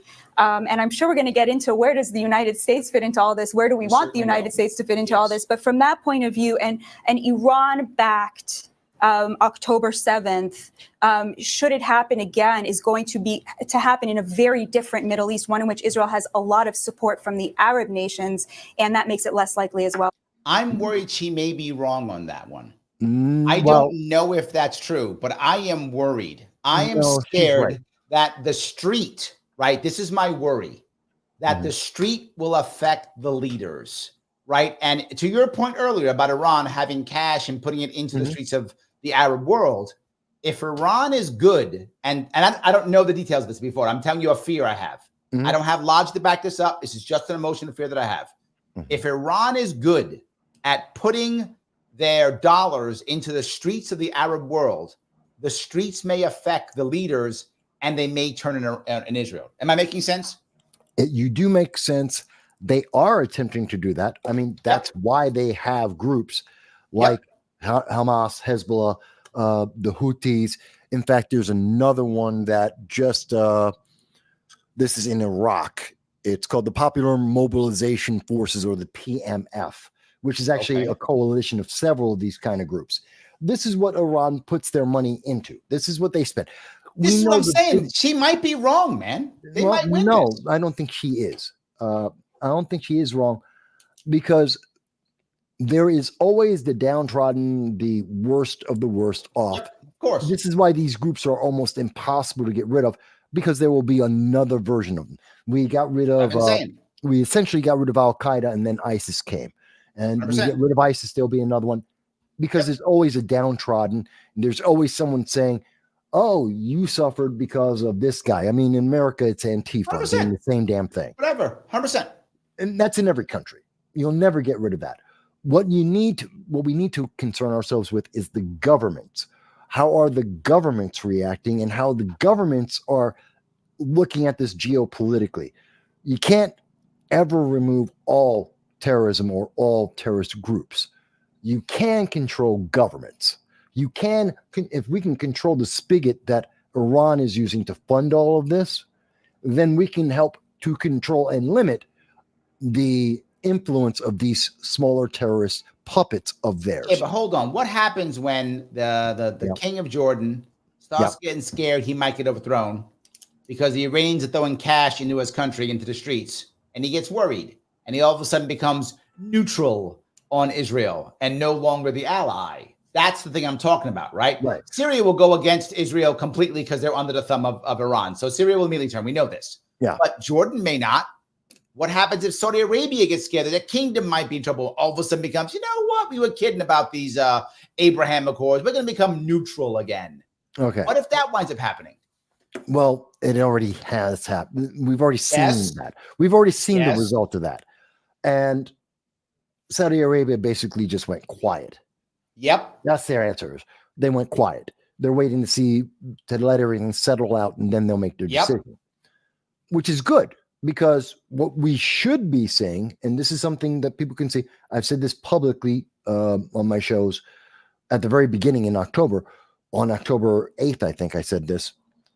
We need to see a strong United States. We need Antony Blinken, the Secretary of Defense, Secretary of State. We need a strong president to talk to Saudi Arabia and say, no, stick with Israel, stand up against Iran. We need you to be a voice against Iran. This is how we prevent Iran from getting bigger and worse. So what happens if Biden wins the election this year? Oh, God help us. The world's we will see. See, she could be right, man. You think she's not wrong? She could be right. I have predicted, and this is based on weak presidents. If we have weak presidents in 2028, there will be 3 simultaneous regional wars in the world. You're going to look at Europe, which is Russia. You're going to be looking at the Middle East, dominated by Iran. You're looking at China and Southeast Asia. That is what's going to happen if we have a weak president, if we have a weak Congress, if we back away from our influence internationally. That is a fact. If Biden wins again, amplify that. Instead of 2028, move that forward to 2026 at the latest. Because let's keep going. Let's see what the other guys have to say. Yeah. I believe. I'm just kind of I'm blown away by the statement that Mr. Prager just made, that the only difference he can see between the Nazis and Hamas is that the Nazis hid their atrocities. So if that's the only difference you can see, I have a few others that pop to mind. The Nazis were a government. The Nazis had an army. The Nazis had an air force. The Nazis had submarines. The Nazis controlled. I didn't even go to that. I went to the Nazi policies that were worse. Yeah, he went to the physical stuff. No dispute that he's misusing that common call out. All right. From France to Poland in all of Europe, whereas Hamas can't even control Gaza effectively. I mean, I find the statement that you can't see any differences between the Nazis killed. Do you see a moral difference? Well, okay, but hold on. But you said that wasn't what you said. What you said is that you can't see a difference. The Nazis, okay, but yes, I see a moral difference. The Nazis killed over 10 million people outside of the war conflict, just in terms of people that they killed, let alone the tens of millions of people who you might hold them responsible for. So yes, I do see a moral difference between the two. I'm not saying October 7th was horrifically immoral, but if you're... Again, I want to make sure that I want to be clear on saying that too. They're all on the evil scale, right? It's just Nazi Germany's at the top. That's all. But I don't think, but to be fair, I don't think Dennis Prager, I don't think a lot of people around the world are looking at that kind of evil as a scale. Once you get into that territory, and I would say for any terrorist organization, once you get into the actions of terrorists, there is stop the scale. They're all in the vilest of evil types. If you believe in any group that supports and advocates for suicide bombs, blowing up innocent civilians and children, murder of children, you know what? You're all evil scum of the earth. And I don't really see a differentiation between that and any other evil, vile scum of the earth. I'm sorry. They're just scum of the earth. Full stop. All right. Do you see a moral difference? That would be like if somebody had murdered 2 people and you went, I see no difference between that and the Nazis. Okay, yes, that's also moral. There's enormous differences between the two. That's now, to the other point of the idea of can Israel eliminate Hamas, even if they were, which I don't think is feasibly possible, that they eliminated everybody who is a member of Hamas. I mean, in order to do this, you would have to look at if the images of Gaza City aren't enough, you would have to look at images 5 times over of that. True. And this is going to result in just slaughtering innocent people, not to mention the excess mortality where hundreds of thousands of people are going to die as a result of this in the future. But even then, you would just be dealing with another Hamas-like group. Because if you don't understand what creates this problem to begin with, look, this is the problem. This happens all throughout history, all throughout the world. If you want, there's a reason why the Nazis only rose. First, it was after we imposed Versailles. But then, as you know, it was after the Great Depression when there was hyperinflation. When things go terrible, that's when the worst, most violent extremist groups rise. And that's what the future is going to be, unfortunately. And that's the problem I'm talking about when we're talking about this, about what's happening in the Middle East. Iran is trying to feed this impression of the Weimar Republic into the most disadvantaged people. But that's why you need the governments to fight against that in their own countries, which America can help to influence. We can help to get that messaging out and to encourage countries to put that messaging in their own countries. And that's where we can be beneficial in that. But I think just to, again, most of this argument keeps missing one of the key points, because everyone is afraid of, in this whole conversation we're talking about, this isn't going to be World War III. This isn't going to have, Iran is not going to join the side of Russia or China, and then it's nuclear bombs flying all over the place. And that fear isn't going to happen. It's not going to be. It probably. Yeah, but I don't think that's the issue, right? I think the issue here is severalfold. From a American side point of view, it's why are we spending all this money over there, right? That's what most Americans are concerned about. Most Americans say, I want to, if you got money to give $4 billion to this country and $8 billion to that country and $3 billion to that country, why can't you pay for my student loan, right? That's the issue with here. If you got money to give this, why can't you pay my rent? Blah, blah, blah, right? That's the issue with them with here. And second piece is, it isn't a fear of World War III. It is a fear of Americans physically having to show up there. And we had a couple Americans die in Syria, right? Did we have a couple Americans die in Syria? No, it was in Jordan, and we had lost. In Jordan. There we go. Yes. So the worry now becomes, now they've killed Americans. So now we got to send Americans here, and it's Vietnam all over again. Yeah, but that is the worry Americans have, not World War III. But it is World War III because they're talking about the escalation, and it's going to escalate, and it already did escalate. It's already been escalating. It started escalating 6 months ago, and this is a 7-month-old conflict. Let's be honest about that. So they're trying to minimize it because they want to fortify the 2024 election, make Biden look good and strong, and keep him in office, which is the worst thing that could possibly happen. It has expanded. It is getting bigger. Americans are being affected, and we do have a direct reason to be involved because they brought us, again, I mentioned this about an hour ago, we are directly involved. They have our hostages. They have Americans that are hostage. They killed Americans. They brought us into this. They're asking us for money. We're giving them humanitarian aid. We're building them a port. We are directly involved in this. We have been since the very beginning. So we can't. And it is our ally, our only ally in the Middle East, the only one we can truly trust. We are in this. So we need to accept that and take actions accordingly, understanding the consequences. 2 things I just told you right here. Christine, my issue is paying 43% in taxes and then sending my hard-earned wages out of the country. Number one, as I mentioned. Number two, Patty says, I do not want my child going and fighting for another country's freedom and killing other people's children. Yes, that's exactly what they're worried about. And let me answer both of those. One, I agree with reducing, if not eliminating, the majority of spending that we do around the world. There's no reason why we should be giving Pakistan $200 million to try and convince them to be California. I think that's an absolute waste of money. It's stupid. Californians don't want to be California, and neither does Pakistan. Why are we wasting money on that?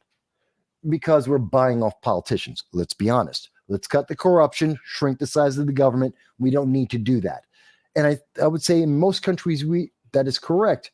But our allies, especially when they are in danger, do need some help. And if we're taking the money from places that we don't need to waste our money with, like Egypt, like Ethiopia, like Pakistan, there's a whole list of them. Most of the world, countries around the world, if we don't spend the money on that, you wouldn't notice. We'd reduce more money than we're actually giving to Israel. And what about what Patty's saying? The fear of her, she says it. I know. Right? What about that? I'm scared that I'm going to send my daughter to go get killed. She don't want to send her kids get killed. And I'm getting to that. And it's the combination of, one, the money that we must spend, and we do have to defend. Again, we've already lost Americans.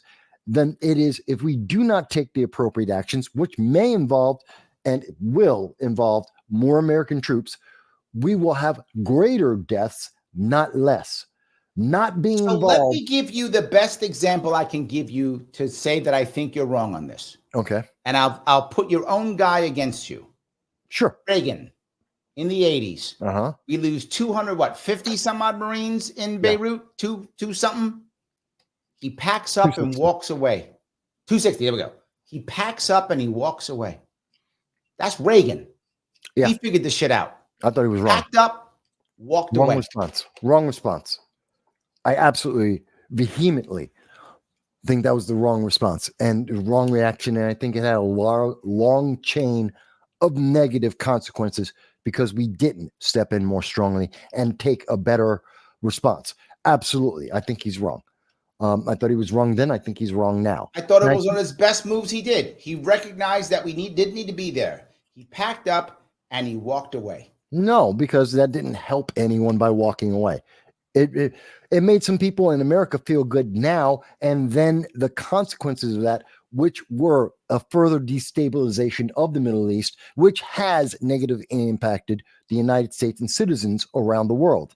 It isn't as simple as we walk away and everything the opposite stops. Let me use your boy again. Opposite. Iran, Iraq. We get involved on both sides. We're throwing money at both sides. We're getting money on both sides. We're involved. Nothing but bad. I don't want to fund both sides. I don't want to fund no money. I've said this before. I'll say it again. No money to Hamas. None. One, they're a terrorist, so it's illegal for us to give them money. No, this was 80s. Was there Hamas yet? Maybe. I don't even know if there was. 1980? Was there the Hamas PLA yet? then. Maybe. It was the PLA then. But we're talking fighting in the Iran-Iraq war. We're throwing money on both sides. Yeah, and we shouldn't have thrown money on either of them. No. That's my point. I'd leave one, if anything, if I had to pick between Iran and Iraq, and you're talking about Saddam Hussein versus the Ayatollah, I'm going to go with Saddam Hussein. Absolutely. Fund him. We did. Screw. Yeah, but we also gave money to Iran because of this mistaken idea. And I think this was the end of the Bush, beginning of the Clinton era, when we saw that we were giving money to Iran to have negotiations and to start relations with them again, because somehow the Clinton administration didn't believe that the Ayatollah meant kill all Americans when he said for decades, kill all Americans. He's an idiot. All right. John says this. He says foreign aid is taking money from poor people in a rich country and giving it to rich people in a poor country. Not entirely wrong, but slightly. Okay. All right. Not entirely all right. Let's try to finish this up a bit. Come on. Something really staggering has happened in Gaza since October 7th, which is there have been protests against Hamas for the first time there were protests actually recently in 2019, but they were quashed by Hamas in a very aggressive, violent way. But the people of Gaza, the innocent people of Gaza, yes, who you mentioned, are speaking out against Hamas because Hamas is stealing their food and their aid. And they are seeing, they've known all along the role Hamas. Her arguments are far better than his. Prager's arguments are garbage. Her arguments are far better. Well, basically, they did a great job of matching up emotion and fact with emotion and fact. Dave and I keep forgetting her name. I keep forgetting. They keep on having great conversations. They're more factually based, although she's probably the most factually based person in the entire debate. And you've got Shank and you've got Dennis Prager. They're both going against emotions and morality constantly, which is pissing me off about both of them. And so Dave and her, they're kind of matched up. So it's kind of evenly weighted on left side and right side, quite honestly. If we're talking about facts, a little bit more on the right than on the left. But the fact that Hamas has lost support in Gaza since October 7th, while gaining support massively in the West Bank, right? I mean, which speaks to how different the Palestinian populations are in the different areas. I just don't buy it that Israel is creating more and more Hamases and Hamases and Hamases. Of course I think that there's evidence that actually the opposite is happening, that the people of Gaza... There is no way Israel right now has friends in Gaza right now. That's not a thing. Now they may be anti-Hamas. That's possible. And it may be the people who were already anti-Hamas who now feel comfortable saying something. Could be that too. We don't know. There either could be more people anti-Hamas, or the people who were anti-Hamas now feel comfortable saying something. We don't know. But it doesn't make them pro-Israel. It just makes them anti-Hamas. We have to get out of this cycle. Wait. So Iran is the biggest. Where is Hamas coming from? What's the biggest momentum up until the moment of the war? That's Iran. They were the ones creating the new funding and fueling. They're writing the checks, of course. And now, since the war, it's like any war. The opposition is always going to get some more support, always, because you're fighting a war. And it's only after the war and after things settle down and after you start to rebuild the infrastructure, have life return to some level of normalcy, that's only time where you're going to see that. So, yes, of course, it's true that, yes, during the war, the people they're fighting against are going to have more people they're fighting against. Of course they are. That happens in every country every time there's a war. That's unfair. I'm with you. That's insane, by the way. We'll get to, I'll come I hate to put it this way, but I mean it sincerely, so I will. You are on record now, because the internet has a permanent memory. I'm aware. Of saying that there's no comparison morally between Hamas and the Nazis. No. That's not what he said. No, that is not what Dave said. Yeah, that's him strawmanning again, gaslighting, being dismissive. That's all Prager does. Yep. No, you changed. Well, yes, he's on the record. For the record, you changed. You changed what I said a little bit. But no. Yeah. Wait. So I didn't say that. Wait. All right, you don't. So you think morally they are similar? Yes or no? I did. See, that's what he does. Prager said before, there's no difference. Now we use the word, they are similar. He changed his word to try to screw Dave, and then to get rid of nuance. He wants no nuance. Bhatia is talking nuance. He wants none. He goes, yes or no, trying to destroy nuance. It is not unfair for Prager in this conversation. And again, Dave Smith can also ask the same thing back of Prager on his lack of clarity. It is not wrong in a debate to say, define your position, define your statement, what you have made. There's nothing wrong with that. He's fine to ask that.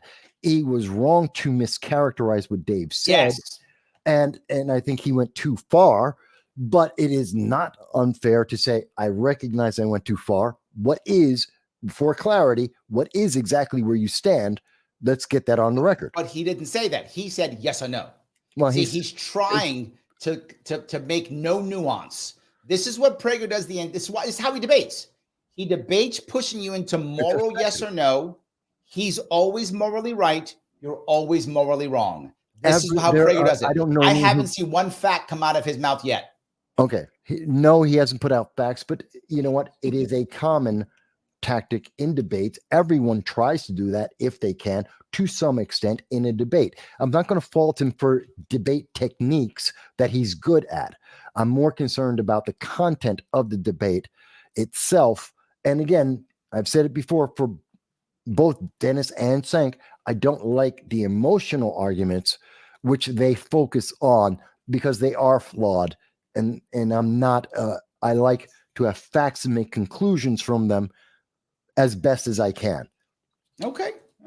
You said I can't see anything different about that. Yes, and I was that the Nazis, everyone knows I was talking morally. Of course, Hamas does not control the same number of countries. Mr. Prager, what's beautiful about the internet is what you just said. It is on record, so people can see what I said, and then they can see what you said. That's right. Go ahead, sir. There is no moral difference between the Nazis and Hamas. Both want to exterminate Jews. That is what we're talking about, not whether or not the Hamas has taken. See, that's what he falls back to.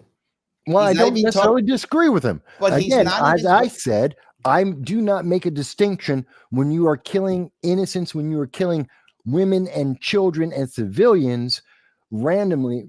I don't care what your ideology is behind that. But he does. The same group. If you had said that, see, that's the difference. If you were on the stage and you said instead, I don't care because they want to kill innocent people. I don't care if those people are Jews or not. I don't care if they're children and women. They're the same because they want to kill people. Yes, that'd be an accurate statement. No one will fight you. But he purposely says Jews because he wants to make it that if you fight him, you are anti-Semitic. There is no difference in what he's saying. No. Hold on, let me finish. There's no difference in what he's saying is if someone were to say, well, it's because black people. So anything you say now, you're racist. He's doing the same thing. He is basically one of those women on TikTok who's like fat acceptance and bases everything on racism. So if you say she's heavy, she calls you a racist or you're fat phobic or something. That's what he's doing for the right. This is why, see, what you said is not what he said. You said they're evil because they do X, Y, and Z. He says Jews, Jews, Jews. So you can't say anything anti-Semitic. That's what I'm saying. He's playing that game. I don't, to an extent, yes, he's saying that. I don't agree as much as you say he is. Some of his statements can be taken that way. I understand that's where he's leaning. I don't think in this specific interchange that's what he's saying there. And I don't agree using that as a crutch. I don't accept it from anyone. Yes. Nor do I accept it from even Prager. I don't believe in that crutch. Evil is evil. What we're talking about and what people should take away from this is, because this argument doesn't work for the left, the progressives, or anyone else, the evil of terrorism of Hamas is evil, period. I'm not fighting you. Full stop. I'm not fighting you on that. No justification. I know you're not, but there are many others that are watching this that might. And I just want to be very clear about my position on it. Okay.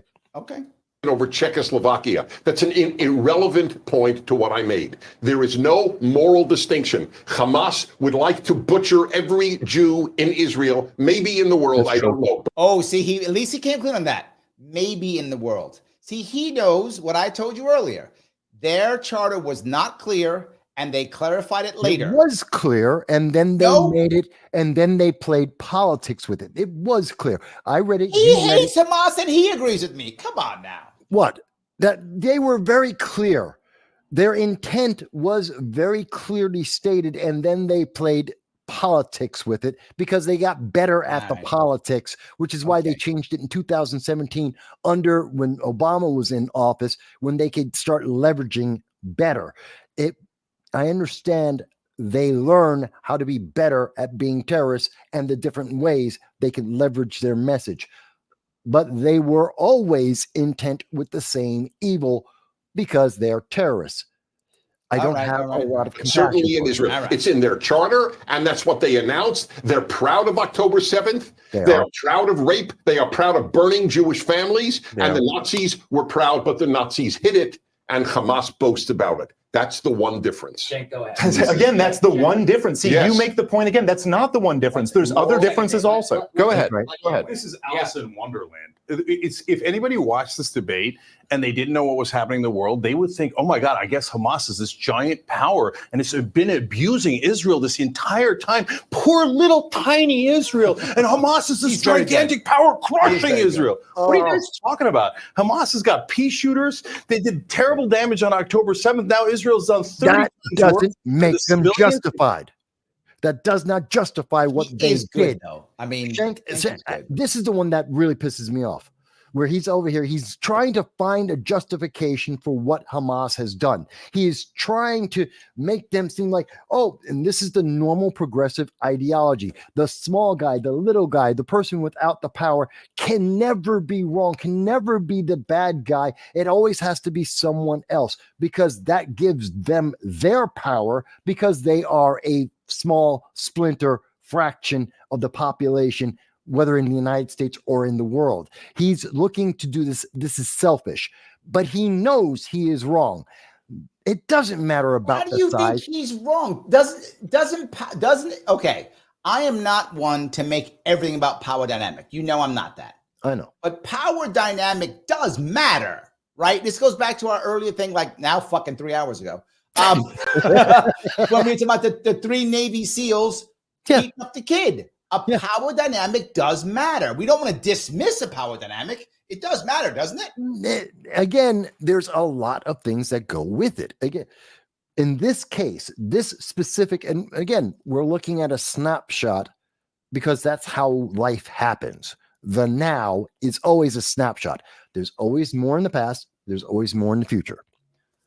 This snapshot, what we know at this moment in time, Hamas decided, using the example we used before, they're the big fat undisciplined kid, the no exercise kid, who came up with a knife and stabbed one of the 3 Navy SEALs in the back without warning. That's the snapshot we're dealing with right now. That is what he is trying to justify and say, yes, but Hamas is small. And I'm agreeing what he's doing. What I'm saying is I'm putting nuance into this.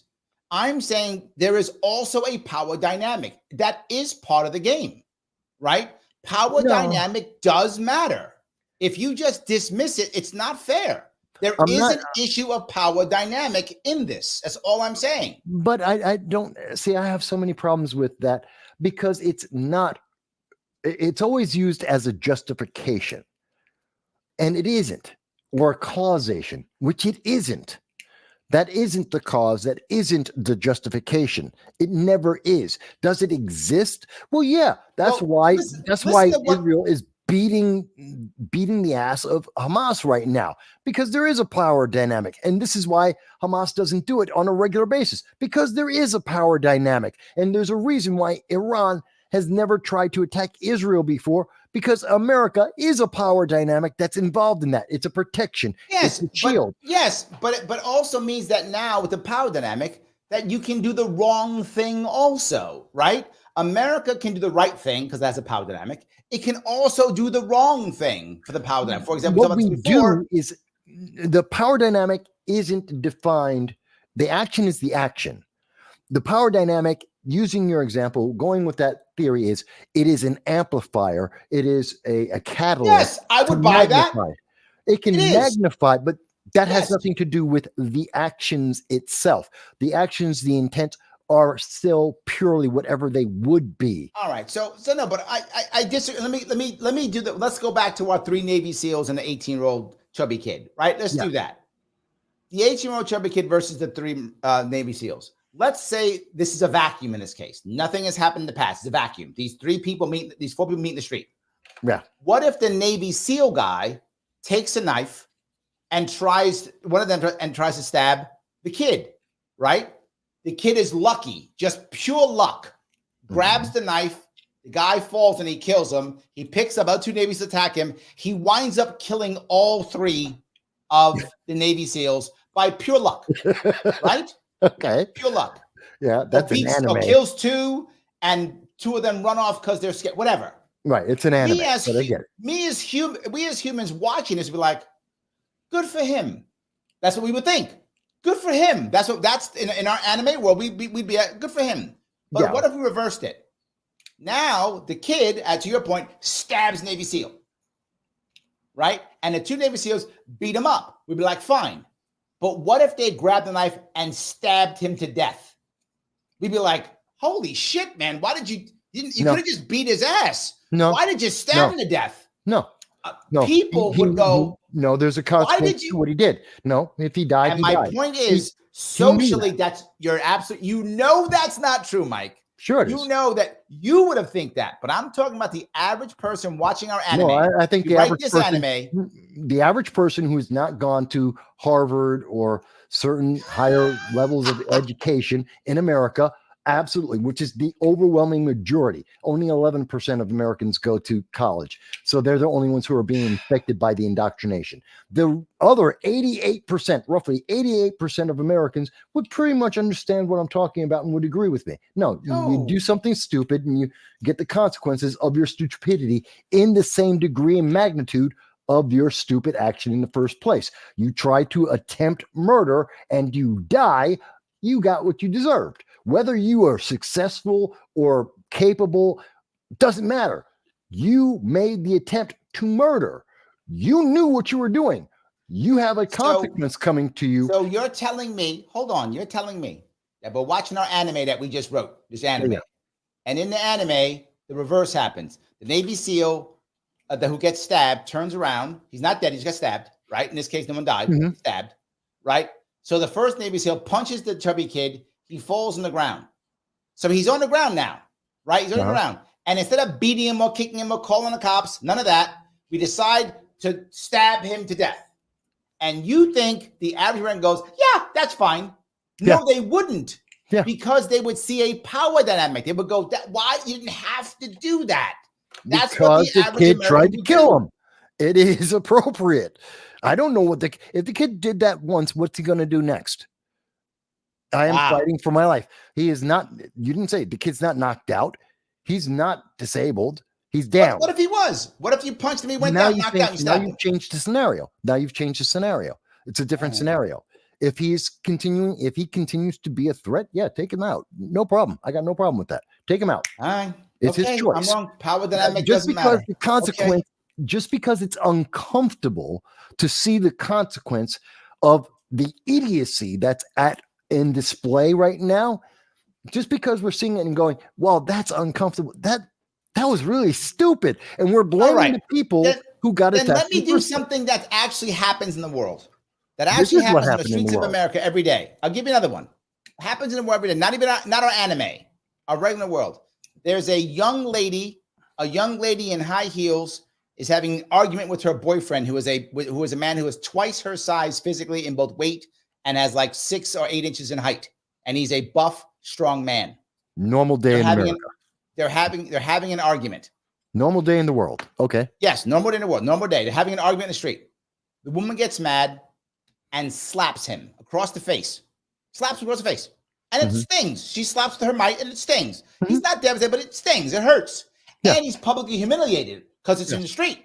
So he's humiliated and it hurts. Yes. So he smashes her with a deck right to the face and smashes her nose and breaks her nose, scarring her literally for life. Yes. The average American would say, no, that's not good. You're right. Power dynamic. That's because of power dynamic. No, that's because of culture. It's not the power dynamic. It's not. It is culture. Because of our culture here in the United States, and there are other nations that have similar Judeo-Christian beliefs that would also take it in the same way. At the same time, there are many countries around the world where they will not blink an eye. Why? Because culturally, they accept and recognize that if you want to be stupid, they call it FAFO. If you want to be that stupid, then you're going to get that stupid back. It is only because of our culture, and I agree with it. Mind you, I agree. Thank you. That it happens. We are talking. That's what we're talking about. We are literally talking about. That's only because of our American cultural view. It is not consistent around the world. I'm telling you, there is no place. There is no place in Europe. There is no place in South America. There is no place in North America. There is no place in East Asia. If a guy who is twice the weight of a woman and she slaps him And so he you are busts wrong. her nose and scars her. That everyone goes, well done. That was exactly right. You Yes, are that wrong. was well done. Looking at the Slavic nations, the former Yugoslavia, including Serbia and Serbia and even Ukraine, you're wrong there. You're wrong in most of Southeast Asia. We're talking about Thailand. We're talking about Korea. We're talking about the Philippines, Micronesia, Micronesia. There are a few of them. You are wrong because they do not have the same value system, the American value system. And that's also very similar to the European one.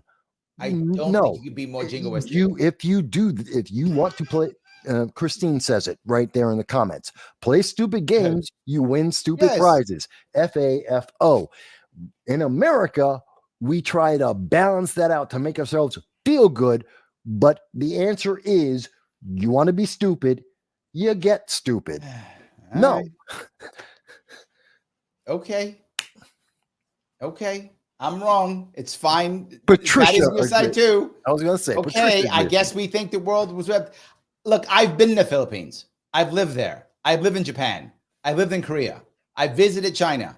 No of those places would they be like, that's okay. I've watched their media.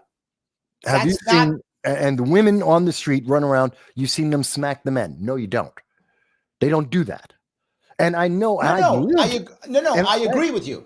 Yes. And my point is, but if one did, if one was, say that the woman was drunk or she was on drugs or something. Well, yeah, they would. Then they wouldn't have a problem with it either because they also look down on a woman who's drunk or on drugs and they have a bigger problem on top of it. Yes. And I can tell you in the Slavic nations, having lived in Moscow and had many conversations with people over in Ukraine, in Moscow, in Russia proper, in Soviet Georgia. Yeah, that woman would be knocked out and no one would blink an eye. All right, then I'm wrong. Then power down doesn't matter. Fine. Okay. Okay. It's fine. We could just, you know what? Nuke Gaza. Totally fine. And Nuke Gaza. Folks, it's fine. It's okay to agree or disagree with us on different points throughout this. It is a nuance. These are nuanced subjects. Which is my anger with Prager. Huh? That's my anger with Prager. No nuance. But anyway, let's finish Cenk. Cenk's going to yell at us now some more. Massacred civilians after civilians after civilians. Israel is Goliath. It is not David. It is the Germans in terms of military power. It is not the Jews. The Palestinians are the equivalent of the Jews during the Holocaust. No. They have been put into ghettos, and they have said, you have no freedom. You will serve us and serve us only. And right now they're saying, we're going to have permanent occupation. And wait, so were the Jews not supposed to fight back against the Germans? Do the Palestinians, hold on. Do the Palestinians not have a right to defend themselves? Does it only go one way, where Israel can crush? And how dare you lowly Palestinians fight back? How dare you? Now look at Dave laughing, because Cenk is good. You cannot like Cenk, but you got to respect that game. No, I respect the showmanship because that's what he's doing right now. This is a show. This is literally, he is using false equivalence and emotional manipulation to try and win people onto his side, to make you feel what Prager does. He's right. This is why he's one of the most successful progressives in America at this time. Good point. Because of his showmanship, his emotional manipulation, and his false equivalence. And he knows it, which is why he's doing this, because he knows he can't support his position. So we've been doing this for 3.5 hours. Let's go to the, can we do closing statements? Okay. Let's do closing statements. Yeah. All right. I'll see if I can close, and then we'll wrap up the last half hour of this. By the way, folks, you can see there is, and someone earlier had made the comment. I think it was who said that? Hoops H, I think, had said earlier that they learned a lot, and there's a lot to learn about this. There is. I mean, me and Larry, we do this on a daily basis. I mean, literally earlier, just before the show, I was reading half an hour ago about the attack in Iraq and the fact that we don't know who did it. And some people want to blame Israel. Some people are blaming other terrorist organizations that aren't related to Iran. this is what we do. And if we're having so many issues and so many examples of problems,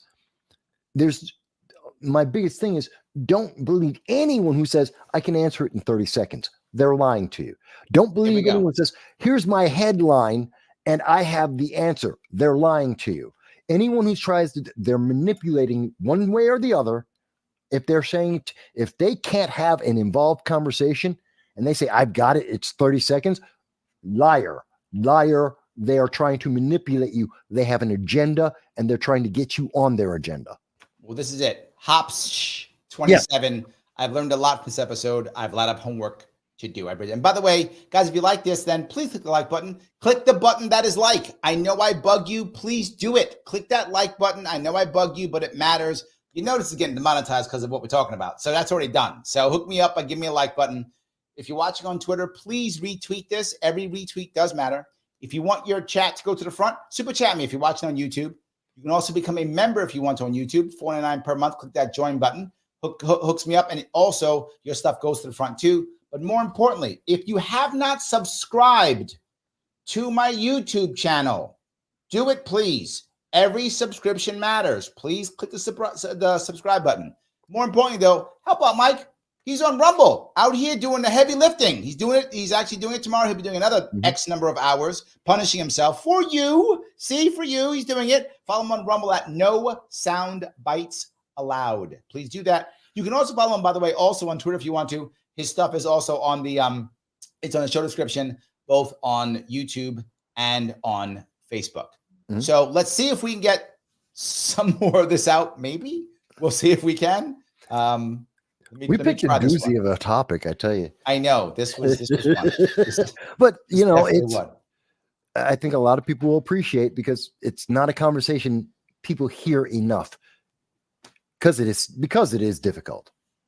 All right, here is their closing statements. 2 minutes. So try everybody keep a 1 minute response. I would phrase it this way instead of trying to respond to a simple question. Let's just take the last thing you'd like the audience to be able to take away with. So Batya, we'll go ahead and we'll start with you. I wanted to open with this, but I'm going to close with it instead. I'm going to mention all of the areas of common ground that we have here because there was so much of it. The first is I think we all agreed that Hamas are terrorists who terrorize Israelis and Palestinians, and the world would be better off without them. Yes. I think we all agreed that Israel had a moral obligation to respond in some way militarily to what happened on October 7th. Yes. I think we all agreed that there are many innocent Palestinians in Gaza, and every death is tragic of those innocents. Yes. I think we all agree that if we could immediately remove innocent civilians from the line of fire, we would. Yes. I think we all, or at least three of us, agree that Netanyahu has made major mistakes in the past and in the present. I would agree with that 100%. And I think that we all agree that ultimately we would like to see every person living from the river to the sea living in dignity with full civil rights. And so I'm so grateful to have had this experience and found all of this common ground with you all. Well said. That was terrible. That was just virtuous. I hate that last answer. I hate the last one because that is an anti-Semitic statement. It is a statement of genocide. It is a statement of elimination, and I don't like it included in her otherwise pretty accurate, pretty positive summary. Oh, that last thing she brought up. Oh, see, that's funny. You know, I never even heard that before. I had October 7th. So that actually had no meaning for me. I know people hear it now and it triggers them. I didn't even notice it. You said it. Didn't notice it. I understand that we have America, First Amendment. I get that you can say it, but at the same time, I want people to understand the meaning and the consequence of it. This would be a term that falls under what the Supreme Court has called insightful words. That if you say this and you can expect to get knocked out because you're inciting violence with this. I'm not buying that. Nope. You just said by saying that it is, forget anti-Semitic. You are telling people when you tell them this, you're telling them that you want to eliminate their existence in the most unquestioning way. And you are saying you want to eliminate Israel. That's what you're saying. I think, and many people take it, looking at the words, looking at the original writing, it is not just Israel, It is everyone in that class of people, all Jews, anywhere in the world. It isn't limited. It's a stretch. That's not, nope, that's a stretch. You can't. I don't think so. It's America, dude. You can't do, that's America. You can't say that. I didn't say people can't say it, but that doesn't mean you're without consequence for saying it. Dave, why don't you go ahead? Sure. Okay, so it was about 200 years ago that Thomas Jefferson had this great quote. I do believe it was in 1824, where he was speaking about slavery, and he said, I might butcher this a little bit, but he said, we've got the wolf by the ear, and we can neither afford to hang on to it nor let it go. And I think this was a common objection to abolitionists that people at the time had. They were like, look, we've enslaved these people for so long. If we let them go now, they're going to kill all of us. And you could kind of see where that was reasonable at the time to be concerned about that. But with 200 years of hindsight, we can all look at this and go, yeah, but you can't enslave people. And whatever problem comes after that, you just have to abolish this. And that's kind of the same way I feel about the occupation of the West. He's 100% correct. No, he's not. I can't believe you say no to this. How can you say no to this, Mike? No, one, there's no connection between the slavery of the 1800s and Gaza today. No, there isn't. I understand the emotional connection, that bridge that he's trying to create there. He's factually incorrect. It doesn't exist except for feelings, and I don't accept feelings as a reason. But there's no difference in them saying that and me and you coming up with our anime bullshit with our 3 Navy SEALs and the fat kid, right? I'm using that as an example. We have a problem. No, I'm using. And we got to solve the problem. No, we're using that as an example to highlight the extremes, the nature of the problem. But that's not to say. But I would never call the fat kid Israel or Hamas, and I wouldn't call the 3 SEALs necessarily Israel or Hamas, because that's interchangeable. What he just said, he's trying to connect slavery in America. No, he's not. No, that's not true. He just said what that. David, what he's saying is that what speech about slavery. Yes. And this statement was about slavery. That's not what he said. No, he's quoting a term and a speech, a fragment that was specifically about slavery. Yes, but his point is holding the wolf by the ear. In the case of Jefferson, that wolf was slavery. That's what he's saying. In the case of Jefferson, but in the case of Israel, that wolf is the Palestinian people. Okay. Maybe you have to solve the problem. Okay. You just have to. I'm used to debating and discussing leftist policies too much. And I know in my experiences, you're right. That they're going to often bring up slavery for everything. So maybe I'm too attuned to hearing certain things from the left in this case. I'll accept that. Dave's a libertarian. He's not a lefty. I understand, but he's right next to Shank, and Shank, yes, he is. That's true. But in this case, what he's saying is, you got to do something with the wolf. That's what he's saying. I got him by the ear. I got to do something. And in this case, he's right. Israel's got to do something about the Palestinian problem. Is it I hold on to it more, let it go? What do I do? I got to do something. I can't just hold it.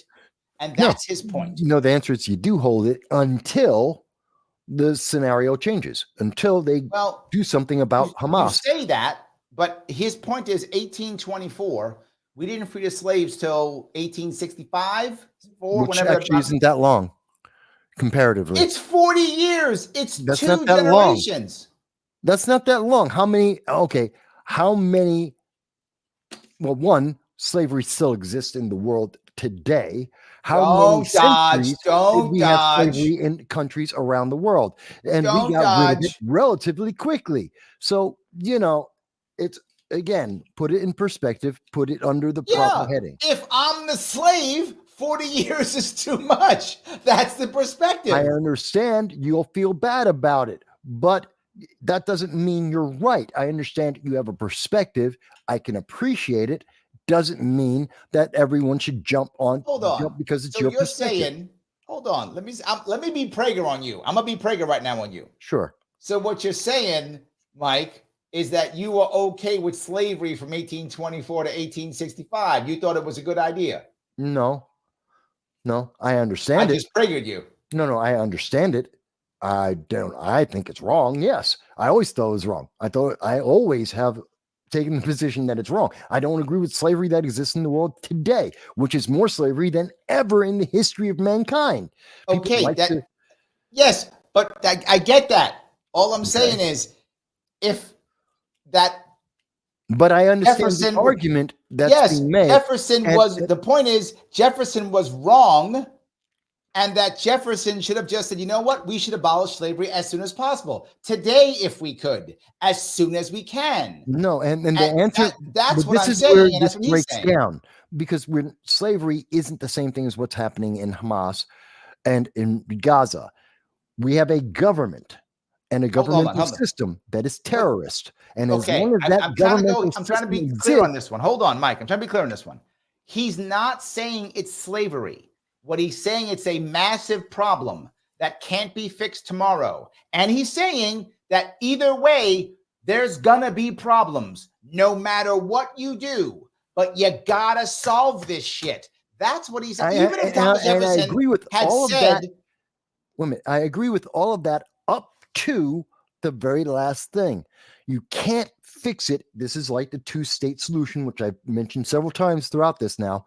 You can't fix it if that governmental system, Hamas, terrorism, that demands and requires elimination of another group of people because of their differences from you, you can't fix it. You have to fix that thing first. You can't build a building without a foundation. You can't solve this without getting rid of Hamas. What if all the slaves in America, and this is Dave's point, what if all the slaves in America openly said, the second you free us, we're going to get guns and shoot you? They all said it. The second you free us, we're going to get guns and shoot you. They all said it. Second you free us, we getting guns and we shooting you. Second you free us, we're getting guns and we're shooting you. Yeah, that's not going to be a good way to get your freedom. But does that make slavery right?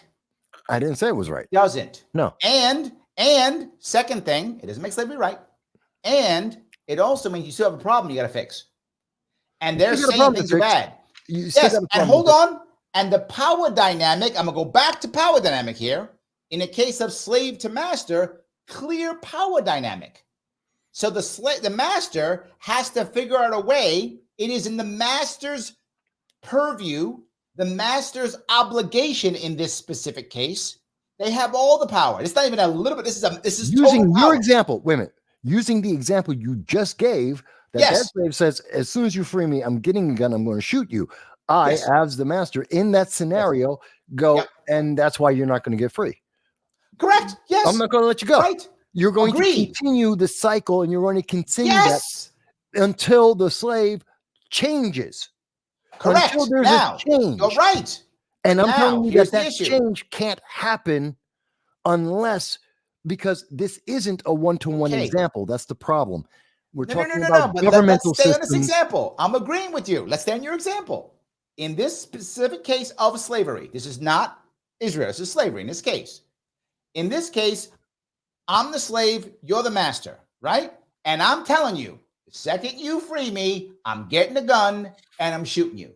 And you go, that's why I'm never freeing you, Larry. And I go, great. Do you think I'm going to be a good slave or a bad slave, or I'm going to try to get other slaves to beat you up? I'm going to try to make things bad? Yes. And what can I do to change that? Nothing. I can't even read in this case. In this case, it is on you as the master to find a way to convince me to not want to kill you. Or I cannot do that. Or only you can. Or just kill me. Correct. That is the opposite. And that is what people think Israel has chosen. No. What you just said is what people believe Israel has chosen. Genocide. We'll just kill them. I understand that is what Schenck and the progressives and the indoctrinated colleges are trying to push as their message. The DSA is pushing that. It is a false equivalence. It is a false reasoning. They're pushing it because of their political agenda. It is the quick answer to a very difficult, very involved problem. And that should clue people in that it's wrong, because it isn't a 30-second, one-sentence answer. These guys are manipulating people. That isn't the equivalent. But the thing that Dave is saying is not, you got to fix this thing tomorrow.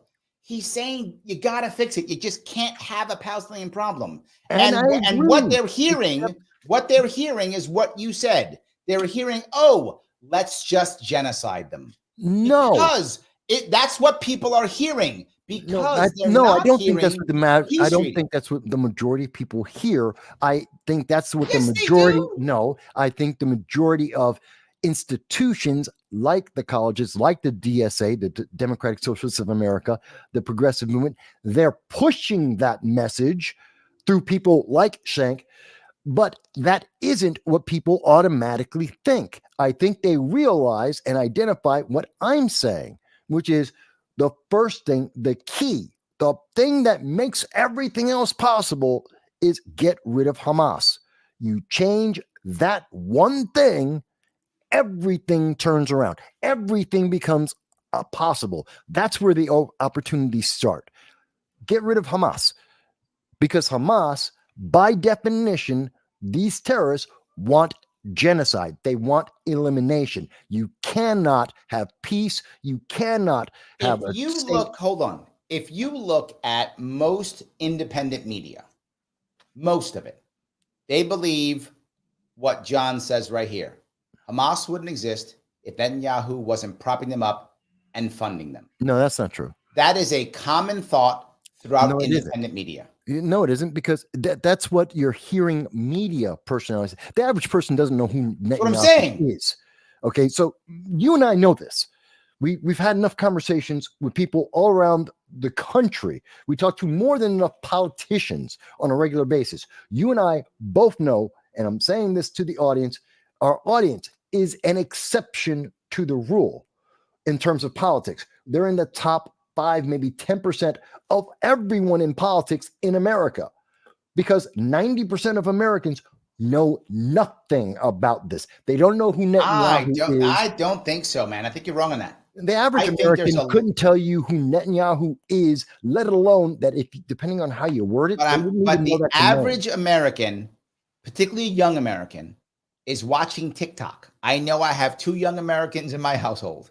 The average young American is watching TikTok, and TikTok is telling them what Patty says, genocide of Hamas.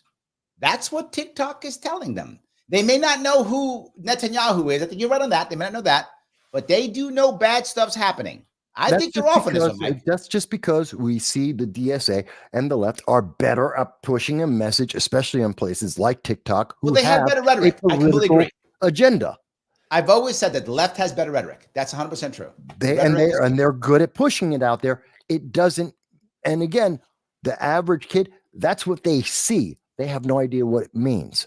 They have no understanding of the context or the scope of it. They don't know. They just know that's what I saw. It's the same reason why 88% of all politicians get reelected. Why? They know that, oh, that name, that's elected, I vote for them. They don't know.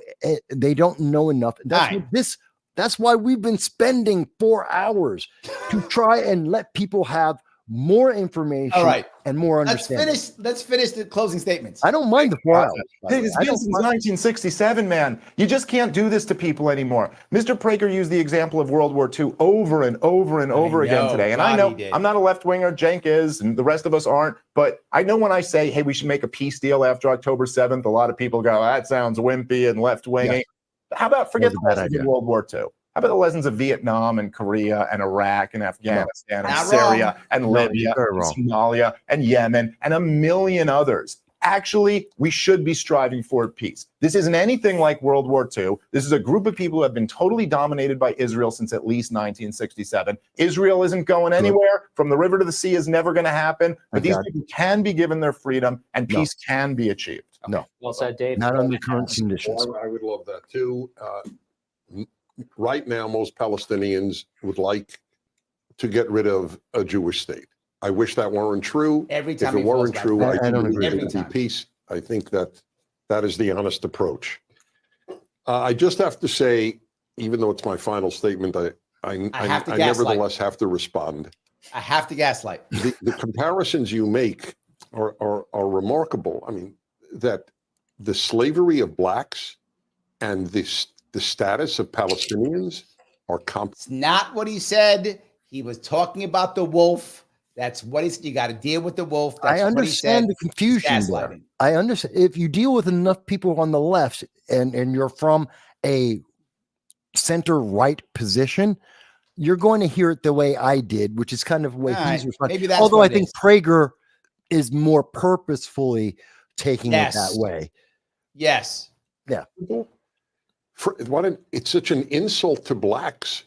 All you suffered was what Palestinians suffered. No, it's a logical analogy. No, it's not a logical. Well, no, it's not logical because. So it's not logical when he brings up some guy talking about the wolf and slavery, but when Prager brings up Nazis, completely the same. Totally fine. He's full of shit. Prager's full of shit. It's not analogous. That's the point. You can't have a logical analogy if it's not analogous. Okay. Okay. So one final word: the pariah state of Israel. That is correct.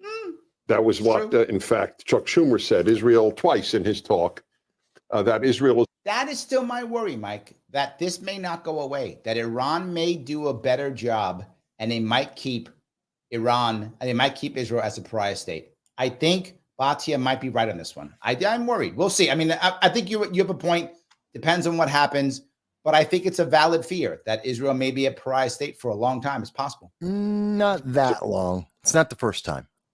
Okay. Pariah state.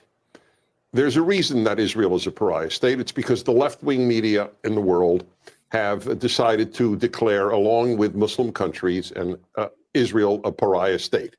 So here is just a couple of statistics that are worthy of noting. In the last few years, 500,000 people have been killed in a breakaway province in Ethiopia called Tigray. Now, one of you watching this probably knows about it. I don't know if anybody on this panel knows about it. It's a civil war. 500,000 slaughtered and about 80,000 rapes. Is Ethiopia a pariah state? Yes. Fucking yes. For anyone who so is Eritrea. Anyone who pays attention, yes. Yes, and so's Eritrea. So's Eritrea. Yes, both of them are. He's full of shit. Yes. Of course not, because they're not Jews. So nobody gives a damn. Because they're not. Now come on, Mike. I'm right on this guy. Oh, I'm not way saying, better than him. No, I've disagreed with him, and he's wrong there. Again, now he's playing this stupid game. You don't know, again, politics. 90% of Americans don't know politics. Yeah, but they didn't know. It's not that they don't know the politics because they're not Jews or because they are Jews. It's because they don't know. They can't find Ethiopia on a map. They don't know what Eritrea is. How? They don't even know that there are 40,000 Americans that are abandoned in Haiti or 15,000 Americans abandoned in the Sudan 2023. They can't find these places on maps. Yes. Right next to Ethiopia. Yes. Yeah. And they can't find, find Haiti. It's right next to us in the Caribbean. People don't know where it is. Christians have been slaughtered in West Africa since 2000. They've been slaughtered by Muslim groups. Does anybody call the Muslim groups pariahs or any? Yes. Yes. Boko Haram. Yes. What the fuck is he talking about? Yes. Literally. Yes. Yeah. He's literally, I think someone said it before, gaslighting. He's just gaslighting. He's doing the emotional manipulation that I get angry about. And I've said it several times. That's a pure emotional manipulation. Ethiopia, a chunk of the Eritreans, the Ethiopians are actually pirates. Of course, they're pariah nations. They're literally pirates. Yes. Yeah. I mean, mostly Somalis, obviously, but also Ethiopians and Eritreans. Mm-hmm. Oh my God. Muslim country a pariah? Of course not, because nobody gives a damn about the black Christians of West Africa because they're not being killed by Jews. It's because they're not being killed by Jews. Shut up. That has nothing to do with it. You literally pulled that out of your ass. It has nothing to do with it. It sounds like a good quote, but that's, Oh my God. He's playing Israel is a pariah state. Nobody would like to acknowledge it. It's painful, but the truth is often painful. Okay. All right. Cenk, go ahead. So after 57 years of occupation, Israel's the victims, and they're special victims. Okay, so look, I care about both Israeli civilians and Palestinian civilians. And so if you say, oh, well, you know, brilliant point about slavery, I said it about the North and the South before, hey, the black slaves would get rid of a white state. We can't have it. We can't have it. If we free them, they could kill us all. And they are so against the white state. They're so against America. We can never let them go. By the way, that is what is said in every occupation, in every empire, in every war, and after every war. That's kind of true. That part's kind of true. Empires tend to do that. You know what? I would say that the people who are, again, gaslighting is not a new thing. You know, exaggerating the flaws or faux pas of your enemies is not new. Cenk is a showman, and he knows it. Oh, look at how many of our people they killed. They killed our women, our children, etc. We can't make peace with them. And what does that lead to? It leads to more war, more killings, both on the Israeli side and the Palestinian side. Peace gets the peace, war gets the war. At some point, and this is the point. No, you have to have peace at one point, man. You can't have war forever is a terrible idea. I'm not saying that. You got to have peace. It doesn't reduce to that. Again, you cannot have peace when the other side believes in your elimination. And in this case, there is only one side that believes in the elimination of the other. That is Hamas. They've documented it. They've said it consistently for decades. I believe them. It's the same as when Iran for 4 decades, have told us they want to kill all Americans. I believe them. I'm not going to wait and see them do it. I take them at their word. Hamas has said in writing and in speeches and in celebrations, not only after October 7th, but long beforehand, for decades beforehand, that they want elimination. You cannot have peace with that. Again, get rid of Hamas as the government of Gaza. We can start talking about peace. It doesn't work until they are gone. Here is the point I think Dave brings up, which is the point that I keep bringing up. This isn't a season's greetings type of oppression. This is a know your place or die type of oppression. He's right. You have said yourself, they are second-class citizens. Yes. Israel believes it's their land. How can you expect them to not? This is the same thing as going, the beatings will continue until morale improves. Right? It's the same thing. The beatings will continue until morale improves. At one point, the power dynamic has to set in place, and you've got to do something to make this better. Now, look, I don't know what that thing is. I'm not going to say I know how to fix it. I don't. But they've got to stop making killing a bunch of babies isn't it. Agreed on either side. And promising that you're going to continue to kill babies until there are no more people to have babies is not an answer. And there's only one side saying that. And it isn't Israel. Stop going towards war. What are we bombing Iran for? Are we nuts? We want a giant war in the Middle East that drags us into it, robs us of trillions of dollars, let alone our kids who can get killed there, let alone the potentially millions of people who can kill. The moral cancer here that is causing every problem we're talking about is the occupation. No. You have to let them go. No. If you're Israel, you have to let them go. If you don't let them go, this conflict and this war will never end. That's not and then true. you can call it any name you like. You can say, oh, they're terrorists and we're the good guys. They are, and that's true. More Israelis are going to die and more Palestinians are going to die. Let's do peace right now. Okay. Zero Hedge would like me to extend a thank. And that was the debate. There was a whole lot more, but we had to go for 4 damn hours. Hey, we got through the beginning, we got through the intro, and we got through the end. It's just the middle that we missed. If we had watched this whole thing, this has been a 7-hour show. Yes, it would have been a 7-hour show. Yeah. Yes, well, let's see. Yes. So the first half was like half an hour, and then the end was like another 10. So four. It took us 10 times as much time to do. It had been a while. We showed 40 minutes and it took us 4 hours. 4 hours. Yes. But again, it's I think I know for a fact that everyone in the audience and everyone they share it with, no one will agree with you or me 100%, and they shouldn't. I hope that, as was in the comments from a couple of people, that people will look into this, gain more information for themselves from credible 100%. sources, Yep. make their own decision, and then support however they think is best, non-violently, of course, to move this forward. I think that's important. And I think it's absolutely necessary because America is in this. Doesn't matter if you can disagree with me on everything else. Remember one thing. They put us in this when they killed our people, and they have our people hostage, and they are being tortured, and they are being sexually abused right now. That makes this our problem. No matter how we're going to resolve it, it is our problem, and we have to have part of the answer here. Not the whole answer, but part of it. Let me remind everybody, if you like what you see, please click the button that is like. Every button you click does help. Please do so. If you're watching on Twitter, please retweet this. You can also become a member if you like. Click that join button so you can get more of this, $49 per month, and all your stuff goes to the front just by having you be a member. See what it is? All your stuff goes right to the front. Very easy to do that, but I got to ask one more thing of you if I could.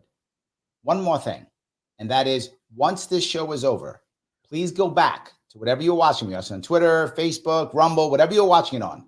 Go back and leave a comment. It's very good for the Al Gore rhythms.